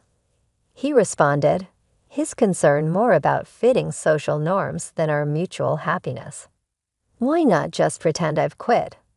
There's no need for me actually to leave my job," I suggested, expressing my reluctance to give up my career. However, Kevin seemed increasingly worried about how others perceived him. "If things don't change, I'll be ridiculed by my colleagues and bosses. I'm supposed to be the head of this household, aren't I? Please just do as I ask," he pressed, unwilling to listen to my reasoning. "I can't make such a decision immediately." "Let me think about it," I said, needing time to weigh my options. All right, but please decide soon, he urged, his tone urgent. I knew I couldn't let this issue drag on, fearing what might follow if I didn't act decisively. Seeking advice, I turned to my boss, Madison. She had worked as an administrative assistant since high school and had faced a similar situation with a controlling ex-husband, eventually leading to her divorce. Now she was a dedicated single mother and someone I greatly admired. That must have been tough, I mused, considering divorce as I reflected on her strength and resilience. Navigating the early days of our marriage, Kevin and I found ourselves at a complex juncture. It's tricky since we're newlyweds, I pondered, contemplating the implications of quitting my job. I haven't fully thought this through, but leaving my position will make it difficult to find a replacement. I shared my concerns with Madison, my boss, who had become a mentor to me. I don't plan to quit immediately, I explained. I'm looking for a way to keep working if possible. Perhaps we could maintain my current part-time schedule for the time being. Switching to full-time might draw too much attention. That's a wise approach, Madison agreed, supportive of my decision to negotiate with Kevin. If he still objects, we could propose reducing my hours officially to part-time. That sounds like a sensible plan. Remember, you can always count on me for advice. I'm here to support you. Madison reassured me, offering a lifeline in the turbulent sea of my marital issues. Thank you, I appreciate your support, I replied, grateful for her guidance. Our conversation deepened, and I discovered that Madison's ex-husband had also changed drastically after their marriage, a situation eerily similar to mine. This revelation was eye-opening. I hadn't considered that some men might transform so completely after marriage, becoming almost unrecognizable from the person they once were. Viewing my circumstances through this lens, I wondered if I had been misled. Despite numerous discussions, Kevin and I were at an impasse. Isn't it a woman's role after marriage to support her husband and manage the household? He argued, clinging to outdated norms. What era are you living in? Nowadays, it's common for both spouses to work, I countered, shocked by his archaic views. Maybe for other couples, but we're different. You see that, don't you? He tried to persuade me. I understand where you're coming from, but I can't agree with it. I stood my ground, asking him to consider my perspective. Kevin persisted daily, pressuring me to quit my job. Despite his efforts, they fell short. I consulted with Madison and decided to resign officially. However, in reality, I continued working part-time 4 days a week. Thankfully, Madison was sympathetic to my situation and agreed to reduce my hours. I've resigned from my job at the company, just as you wanted, I told Kevin. Really? Thank you. Now I can feel more secure about my position at work, he responded, relieved yet oblivious to the truth. By then, it was clear Kevin was primarily concerned with how others perceived him. His abrupt transformation left me bewildered. I chose to deceive him, continuing to work secretly in hopes of preserving our relationship and my independence. But I soon realized that my hopes for a fresh start were misplaced. Despite our new beginning, Kevin continued to exert his dominance and vent his frustrations on me. One day, he sprung a sudden request on me. A junior colleague is coming over today. I need you to host, he said abruptly. I had no idea, I responded, caught off guard. Sorry, it was a last-minute decision. Just keep it simple, please, he instructed. Determined to fulfill the request, I prepared drinks and snacks for the guests. However, when Kevin arrived, he was displeased. Didn't I ask you to prepare for today? He chided. You mentioned just keeping it basic, and you took that literally. This reflects poorly on me. I need you to fulfill your role as a wife properly. What exactly does that mean? I did my best. Is there an issue with what I prepared? I asked, genuinely confused by his dissatisfaction. No, not really, he muttered, his expression unreadable, a stark contrast to the person I once knew. From then on, Kevin began inviting guests over almost every week. While he reveled in the social gatherings, he expected me to be on standby, prepared for anything. It seemed he was trying to impress everyone with his capabilities as a husband. Kevin, having guests over every week seems excessive, I ventured one day. No, it's fine. Everyone enjoys it, and you should support my decisions. It's your duty as my wife. But maintaining such a lifestyle was also expensive. How exactly am I supposed to manage it? I asked. Oh, stop complaining. He would dismiss any question I had as nagging and avoided giving a direct answer. Every morning, I woke up early to prepare meals, make lunch sandwiches, and see Kevin off, all while keeping his suit ready for the day. On days I worked part-time, from 9 o'clock a.m. to 2 o'clock p.m., there was barely any time to rest. Despite the business, I cherished my job. Working often felt like a welcome respite. Carol, you seem tired lately. Are you okay? My coworker Deborah asked one day, noticing my fatigue. Yeah, a bit actually, I admitted. Let me know if there's anything I can do. I'm here to help in any way I can. Thank you, Deborah. You've been such a reliable support, unlike Kevin. Deborah understood the deterioration in how I was being treated. She was aware of my secret part-time job and had kept it hidden from Kevin. I appreciate everything, Deborah. I expressed my gratitude. Bill mentioned it, but I never imagined Kevin would behave like this, she confessed.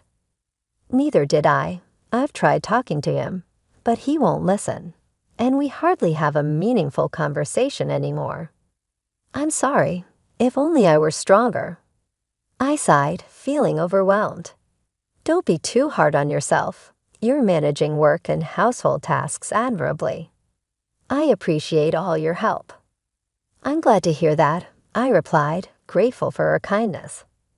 Living with Deborah's support had been nothing but a positive experience for me, a stark contrast to the strain at home. However, Kevin seemed uncomfortable with how close Deborah and I had become. This discomfort led him to make a shocking and sudden decision. Where's Deborah? Mom's gone, I questioned, puzzled by her absence. What do you mean, gone? I asked, my confusion growing. Mom's getting older, and I thought it would be best for her to be in a facility, he replied nonchalantly. You actually placed her in a home? My voice cracked, barely hiding my disbelief. Yeah, just finished settling her into the new place. No, I have the house to myself, he stated as if he had just completed a routine chore. I was at my parents' home when this happened, and the fact that he unilaterally decided to place his mother in a facility shocked me. She was older, yes, but not to the extent that she required full-time care. It became clear to me that he had sent Deborah away to have the house to himself. When I visited Deborah at the facility, she looked surprised yet resigned. I'm sorry it had to come to this, I apologized. No, it's not your fault, Deborah reassured me. I never expected him to go to such lengths. I'm afraid of what he might do if I resist. I'll miss you, but I'll manage. If you need anything, you're always welcome here, she added, trying to offer some comfort.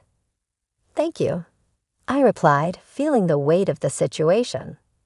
Afterward, we moved from our previous home into my in-laws' house. Despite managing the household diligently, Kevin never acknowledged my efforts or showed any gratitude. The idea of having children, once a topic of eager discussion, now seemed completely out of reach. Kevin often disregarded me, preferring to spend his time away from home. Additionally, he began imposing arbitrary rules. No matter how late he returned, I was required to stay awake until his arrival.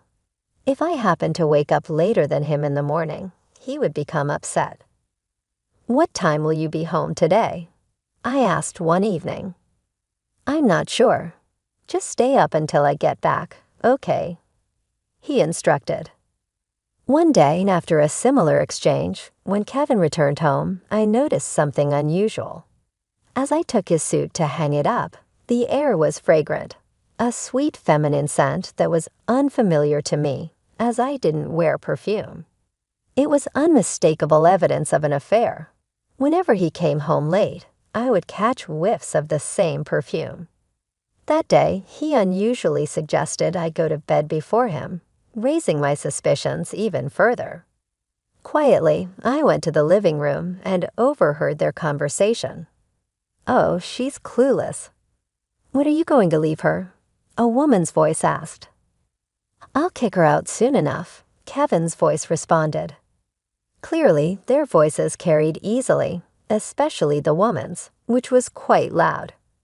From their discussion, it was evident that their relationship had been ongoing for some time. While the incident with the perfume didn't shock me, it left me feeling utterly disgusted.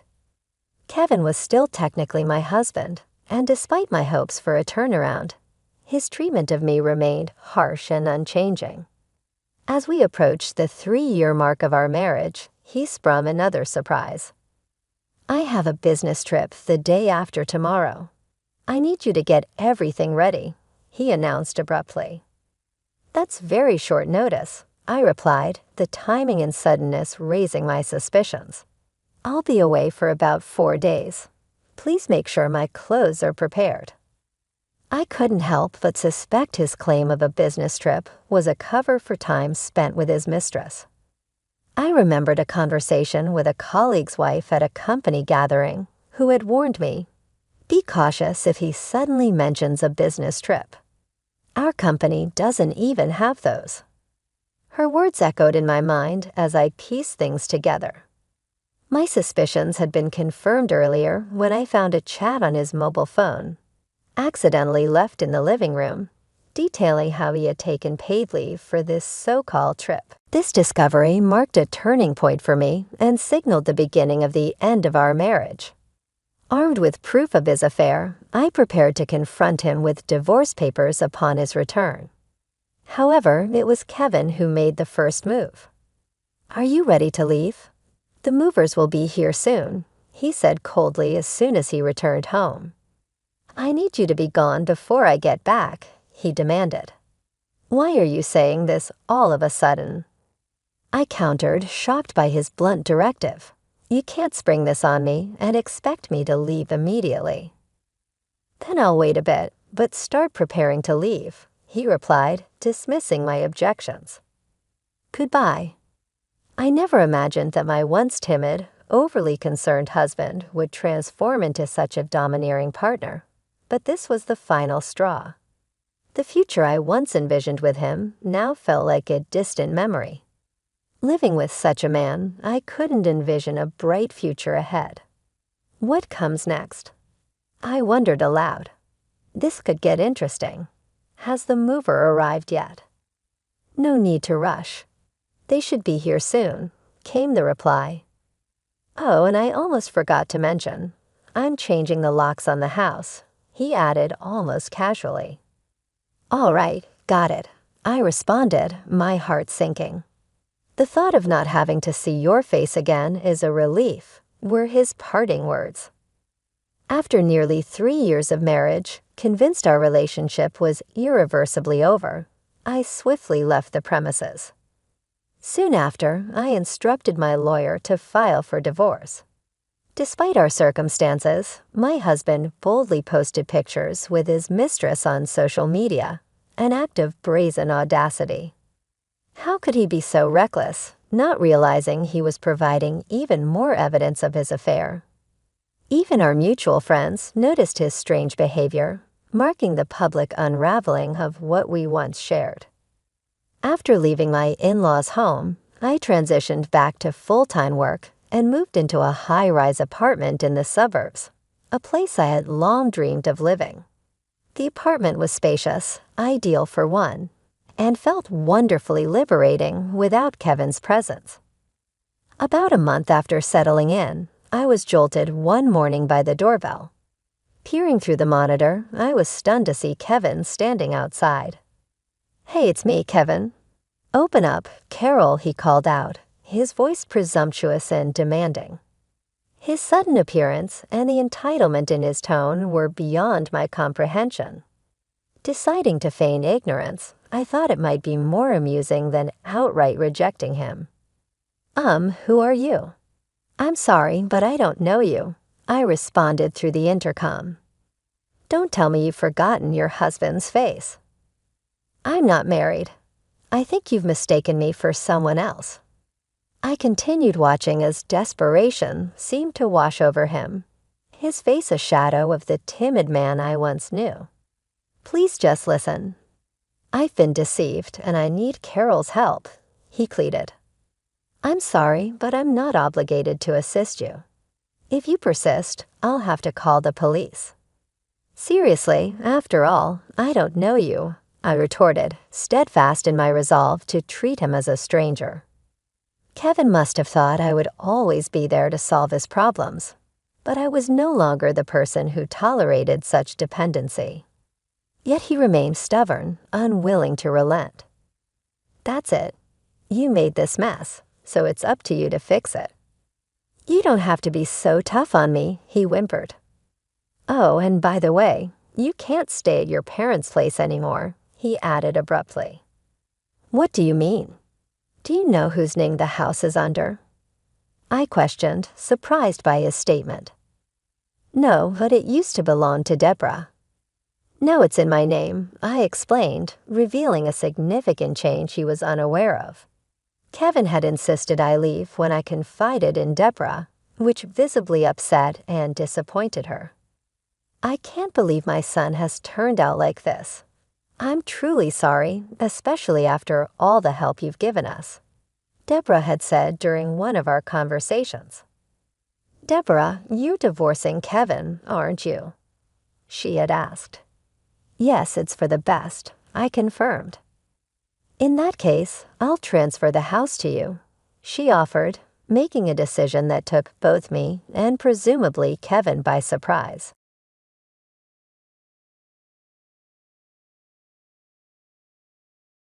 I have always been more alone. My name is Isabella, and I've always been adept at keeping myself occupied, even as a child. It's not like I'm antisocial or anything. I simply prefer spending most of my time alone. Thank heavens, my mother saw early on that I preferred to be on my own. Rather than attempting to alter me, she positively supported it. When I was barely tall enough to reach the kitchen counter, she introduced me to cooking. I absorbed everything like a sponge. Mom taught me how to truly understand food, not just how to cook. She would walk me through each meal at the cafes and restaurants we would visit throughout town. My passion for eating only deepened as I grew older. I discovered that food was about more than simply flavor and texture when I began reading articles by well-known restaurant critics. It was also about presentation and the whole ambience of the establishment. I told my mother one day that I wanted to write a book about cuisine. "So you better learn everything there is to know about it, Emma," she remarked with a pleased expression on her face. I thus took that action. I went to culinary school to become a master chef. After earning my degree, I continued on. I enrolled in journalism classes to hone my writing skills. I wanted my words to give readers the impression that they were actually tasting the dish. I began reviewing restaurants for a tiny local newspaper as a food reviewer. I described how the handmade pasta melted in my mouth and how the fragrance of garlic and basil transported me to a Tuscan kitchen in my post on a small American restaurant. I was surprised that it was well-liked.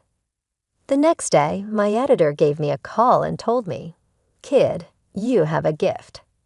Continue like this, and you'll succeed." I realized then that I had found my calling. I developed a reputation for writing frank and entertaining reviews while working for several newspapers and publications. When I created my own social media profiles, things really started to shift. All of a sudden, I was interacting with foodies worldwide and wasn't only writing for publications. My fan base developed, and they were constantly curious to hear my opinions on the newest culinary fads and little-known eateries. I was seated at a nice table at the Rustic Spoon, a brand-new farm-to-table restaurant, one evening taking notes for my review. I spotted an older couple at the adjacent table staring at me while I wrote about the ambience. The woman was gazing at me and speaking to her husband. I returned to my notepad, grinning graciously, having become accustomed to being recognized. I heard her voice suddenly. It was enthusiastic and pleasant. "Pardon me, are you Isabella Sermon?" "The culinary expert." I said, "That's me. Nice to meet you," nodding. "Oh, I'm so a fan," she said. "All of your posts are followed. Do you want to have supper with us?" I wavered. Usually, I prefer to eat by myself while working, but their sincere excitement caused me to reconsider. I then seated myself at their table. The woman identified her husband as Larry and herself as Janet before pointing to a young man I had previously seen. "And this is Scott, our son," she said. With a smile, Scott raised his head from his phone. He grinned and said, "Hey, nice to meet you." We struck up a casual discussion right away. Janet and Larry were really interested in hearing about my recent adventures, and Scott was often adding hilarious comments that made me laugh even when I wasn't laughing. I discovered that I was enjoying their company more than I had anticipated as the evening wore on. In particular, Scott was a pleasure to speak with. It turned out we were both big fans of independent movies and corny jokes. Scott, who appeared a little hesitant, said, "Hey, would it be okay if I got your number?" when it came time to depart. You know, in case I need suggestions for a restaurant or anything else. My stomach had a slight flutter that was unrelated to the eating. "Okay," I said, "for restaurant suggestions." That following evening, we exchanged texts.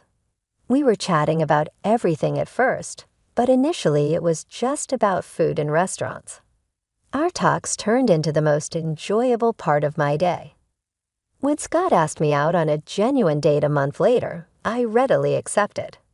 We went to a funky small cafe that I had been eager to explore for our first date. As I sat across from him, I became aware of how at ease I was. The discomfort I generally anticipated on first dates wasn't there. Scott proposed a year after we first met. He knew I wasn't into large, showy events, so it wasn't a huge deal. Rather, he prepared me supper, an effort at something sweet that resulted in lumpy mashed potatoes and a little charred steak, and asked me to marry him over dessert. I mean, how could I refuse that? After the wedding, we moved into my apartment. We were practical about our finances, creating a joint account for shared expenses. Since I earned more, I contributed more, but we both felt it was fair. Living together revealed new things about Scott. He had a habit of leaving dishes in the sink, his clothes scattered everywhere, and his toothpaste tube always uncapped. Coffee mugs seemed to multiply on every surface. I bit my tongue, reminding myself that I wasn't perfect either. It's just an adjustment period, I told myself. We'll find our rhythm, and slowly we did. Scott started making more of an effort to clean up, and I learned to relax my standards a bit. It wasn't perfect, but it was ours. 5 months later, it was time for our first vacation together. Standing in the airport with our luggage, I felt a wave of excitement. I turned to Scott, ready to share my joy, but noticed his eyes were fixed on something behind me. I turned around and saw Janet and Larry walking toward us with big smiles. They only had small carry-on bags, like they were going on a short trip instead of a week-long vacation. Surprise! Janet said, hugging Scott. We couldn't let you three lovebirds have all the fun, could we? My heart sank. This wasn't part of the plan. I looked at Scott, hoping he would explain, but he avoided eye contact. It's kind of a family tradition, he muttered. We always vacation together. I forced a smile, hiding my disappointment. How nice, I managed to say. But don't you need more luggage for a week-long trip? Larry waved it off. Oh, we'll just buy what we need when we get there. No sense in dragging heavy suitcases around, right? The first few days of the vacation were a blur. I focused on the positives, the beautiful scenery, the interesting new foods I discovered, and the locals' warm hospitality. But as the days went by, I started to notice how much Janet and Larry spent. They shopped like there was no tomorrow, ate at the fanciest restaurants, and never seemed to worry about the bill. One evening, as we sat at another expensive restaurant, I couldn't hold back my curiosity any longer. I leaned over to Scott and whispered, "How can your parents afford all this? Aren't they retired?" Scott looked uncomfortable, shifting in his seat. "They're just good with money," he muttered, suddenly very interested in the menu. I wanted to ask more, but at that moment, Janet began telling a story about her bridge club, putting an end to our conversation. As the vacation came to an end, I found myself eager to go home. The day after we returned, I decided to check our joint account, curious to see how much we had spent. When I logged in, my eyes went wide in shock. The balance was much lower than I expected, alarmingly low. "Scott, can you come here for a minute?" I called, my voice tense. I turned the screen toward him. "Care to explain this?" Scott's face went pale as he looked at the numbers. "I might have used our account to cover some of Mom and Dad's expenses," Scott admitted quietly. I took a deep breath, trying to keep my anger under control. "Scott, that was our money, and I contributed most of it. You should have talked to me first." I know, he said, reaching for my hand. "I'm sorry, Nancy. It won't happen again. I promise." A month went by, and things slowly got back to normal. Scott kept his word and didn't touch our joint account without discussing it with me first. I tried to let go of what happened during the vacation and focused on my work and our life together. One cool autumn evening, Scott came home looking excited. "Hey, Nancy," he said, wrapping his arms around me from behind as I stood at the kitchen counter cutting vegetables for dinner. "I've got an idea. How about we go on an overnight picnic this weekend, just the two of us? A rented motorhome and the great outdoors. What do you say?" The idea sounded great, and we spent the next few days getting ready for our little adventure. I packed a cooler with gourmet sandwiches, homemade potato salad, and a bottle of wine. Scott took care of renting a small motorhome and planning our route. We arrived at the campsite in the afternoon. The place was beautiful, surrounded by tall pine trees and a clear lake. Scott parked the motorhome in our spot, and we stepped outside to enjoy the fresh air. That's when I saw a familiar car pulling into the space next to ours. Janet and Larry got out, waving excitedly. "Surprise!" Janet called out. "We thought we'd join you on your little getaway." I turned to Scott, hoping to see the same shock I felt on his face, but instead he looked sheepish, avoiding my eyes. "Scott," I said, my voice calm but firm, "did you tell them about our trip?" Before Scott could answer, Janet came over and hugged me tightly. "Isn't this exciting? A family camping trip." I forced a smile, but I couldn't help noticing they showed up with no supplies, no tent, no food, not even a change of clothes. As the evening went on, it was clear that our romantic getaway had turned into a family event. Janet and Larry took over the conversation, telling us stories about their past camping trips. They also helped themselves to our food and wine, leaving barely enough for Scott and me. When it was time to sleep, another issue came up. Our small motorhome wasn't built for 5 people. Scott turned to his mother and said, "You and Dad can take the bedroom. Nancy and I will figure something out in the car." So instead of enjoying a cozy night together in the motorhome, I found myself uncomfortably curled up in the back seat of our car while Scott snored softly in the front. The next morning, with blurry eyes and feeling stiff from our awkward sleeping arrangements, I suggested to Scott that we cut the trip short. The drive home was tense, filled with awkward small talk and long periods of silence. As soon as we arrived back at our apartment, Scott's parents said a cheerful goodbye, completely unaware of the strain their presence had caused. Once they were gone, I turned to Scott. "We need to talk about this," I said firmly. He nodded, looking resigned. "I know. I'm sorry, Nancy. I should have told you they were coming." "It's not just that," I sighed. "It's about boundaries. Scott, your parents can't keep showing up in our lives like this. We need to set some ground rules." Scott nodded slowly. "You're right. I'll talk to them." A few days after we returned, I was in the kitchen testing a new recipe when the doorbell rang. To my surprise, Janet and Larry were standing there with bright smiles, as if the vacation mess had never happened. "Isabella, dear," Janet exclaimed, giving me a quick hug as they walked in. "We need your expertise.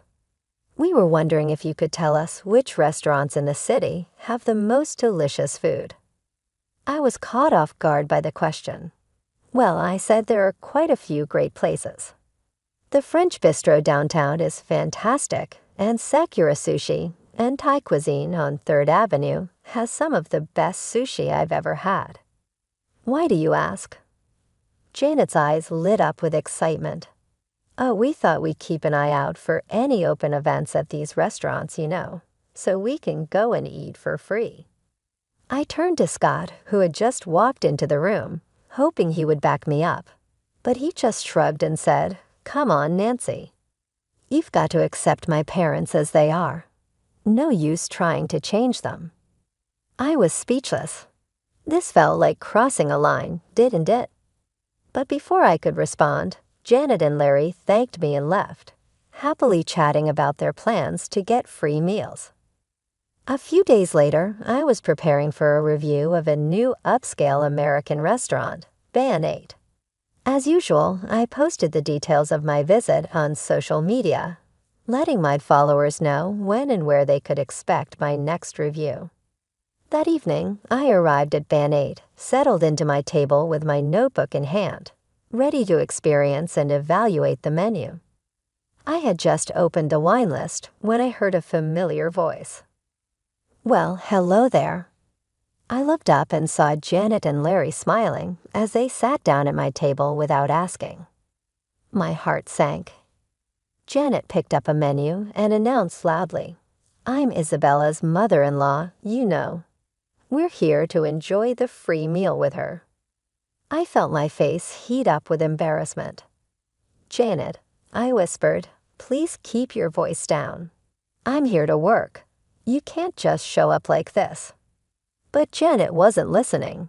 She raised her voice even more. "Oh, don't be silly, dear. Everyone knows food critics eat for free. Why shouldn't your family enjoy the perks too? We have every right to be here." I could feel the eyes of other diners on us, and the head waiter was walking toward our table, looking concerned. This was getting out of control fast. "Janet, Larry," I said firmly but quietly, "this is your last warning. If you don't leave right now, I'll have no choice but to call security. You're interrupting my work and causing a scene." Janet's face twisted with anger. She stood up quickly, her chair scraping against the floor. "Well, I never," she shouted. "Is this how you treat family, Isabella?" As she grabbed her purse, she turned to me one last time, her voice full of disappointment. "I think I made a big mistake. I'm the one who told Scott to marry you. I followed your Facebook page and thought, Now there's a girl who could help us enjoy the finer things in life. I thought you'd take us to fancy restaurants for free, maybe even help us out a little. But I was wrong. If this is how you treat family, well, we're not interested in being part of yours anymore." With that, Janet stormed out of the restaurant, Larry following behind her. The silence that followed was deafening. My hands were shaking as I reached for my phone and dialed Scott's number. He answered on the third ring.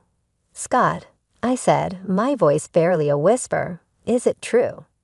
Did your mother really push you to marry me because she thought I'd provide for them?" There was a long pause on the other end of the line. Finally, Scott sighed. "Yes," he admitted. "Mom saw your success and thought, well, you know how she is. She insisted you be perfect for me, for us." It felt like the ground had disappeared beneath me. I hung up the phone and turned to the head waiter, who had been standing nearby. "I'm really sorry for the disturbance," I said. "I won't be able to finish my review tonight. Please give my apologies to the chef." As I gathered my things, I pulled out my phone again and quickly typed a message to my followers, explaining that due to unexpected events, my review of Barty's Santa would be postponed.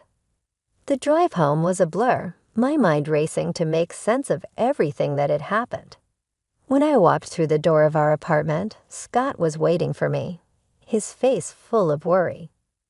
"Nancy," he began, but I held up my hand to stop him. "Why didn't you tell me?"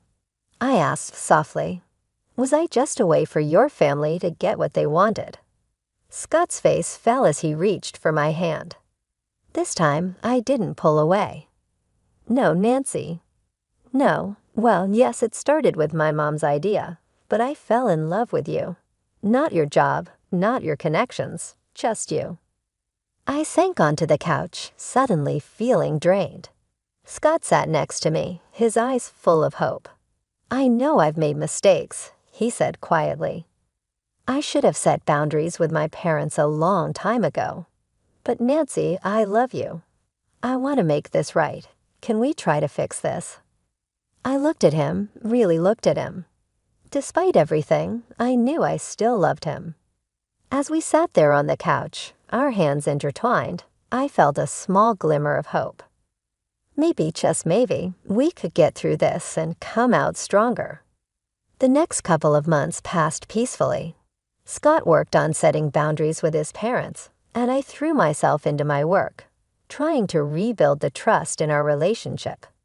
Then the moment I had worked toward for years finally came. My cookbook was published. It was more successful than I ever dreamed. Major newspapers and magazines praised it, and it quickly became a bestseller on all the big online retailers. One evening, as I was scrolling through yet another glowing review, Scott came home with a surprise. "Let's celebrate your success," he said, his eyes sparkling with excitement. "I've planned a trip to that charming city you've always wanted to visit. It has everything you love: great restaurants, historical sites, beautiful nature, and I booked us a room at that boutique hotel you've been eyeing." I paused for a moment, then asked the question that had been on my mind. "It's just us, right? Your parents aren't coming?" Scott looked me straight in the eye. "I promise, Nancy, it's just us. No parents, no surprises." The day of our trip arrived, and we made our way to the train station, luggage in hand, feeling hopeful about what was ahead.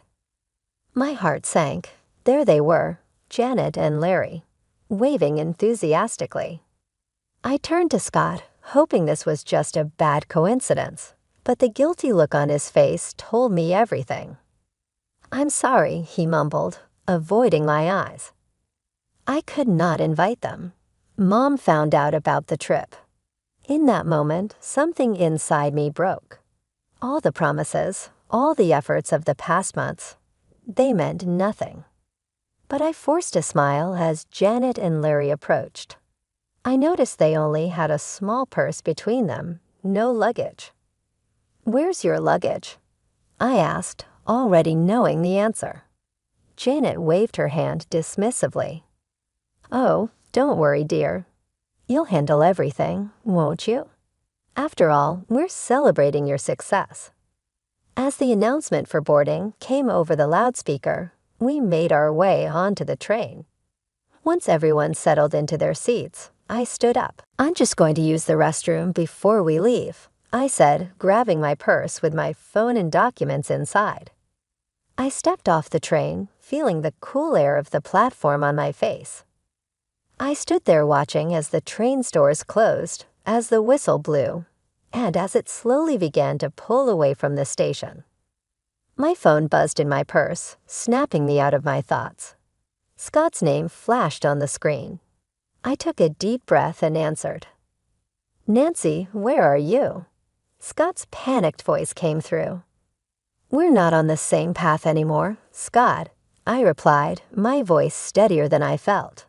"I'm divorcing you." I hung up before he could respond. My hand shook as I opened my banking app and blocked Scott's access to our joint account. Barely a minute passed before my phone rang again. This time, it was Janet.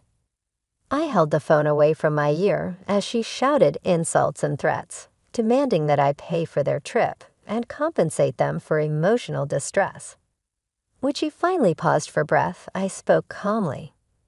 "Janet, I'm not afraid of your threat.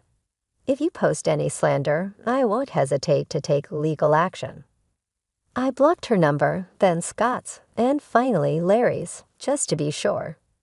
Taking a deep breath, I called a cab and went home. The weekend passed in a blur of emotions and practical tasks. I packed Scott's belongings, contacted a lawyer, and drafted the divorce papers. By Friday morning, I felt drained but determined. The sound of a key turning in the lock made me tense.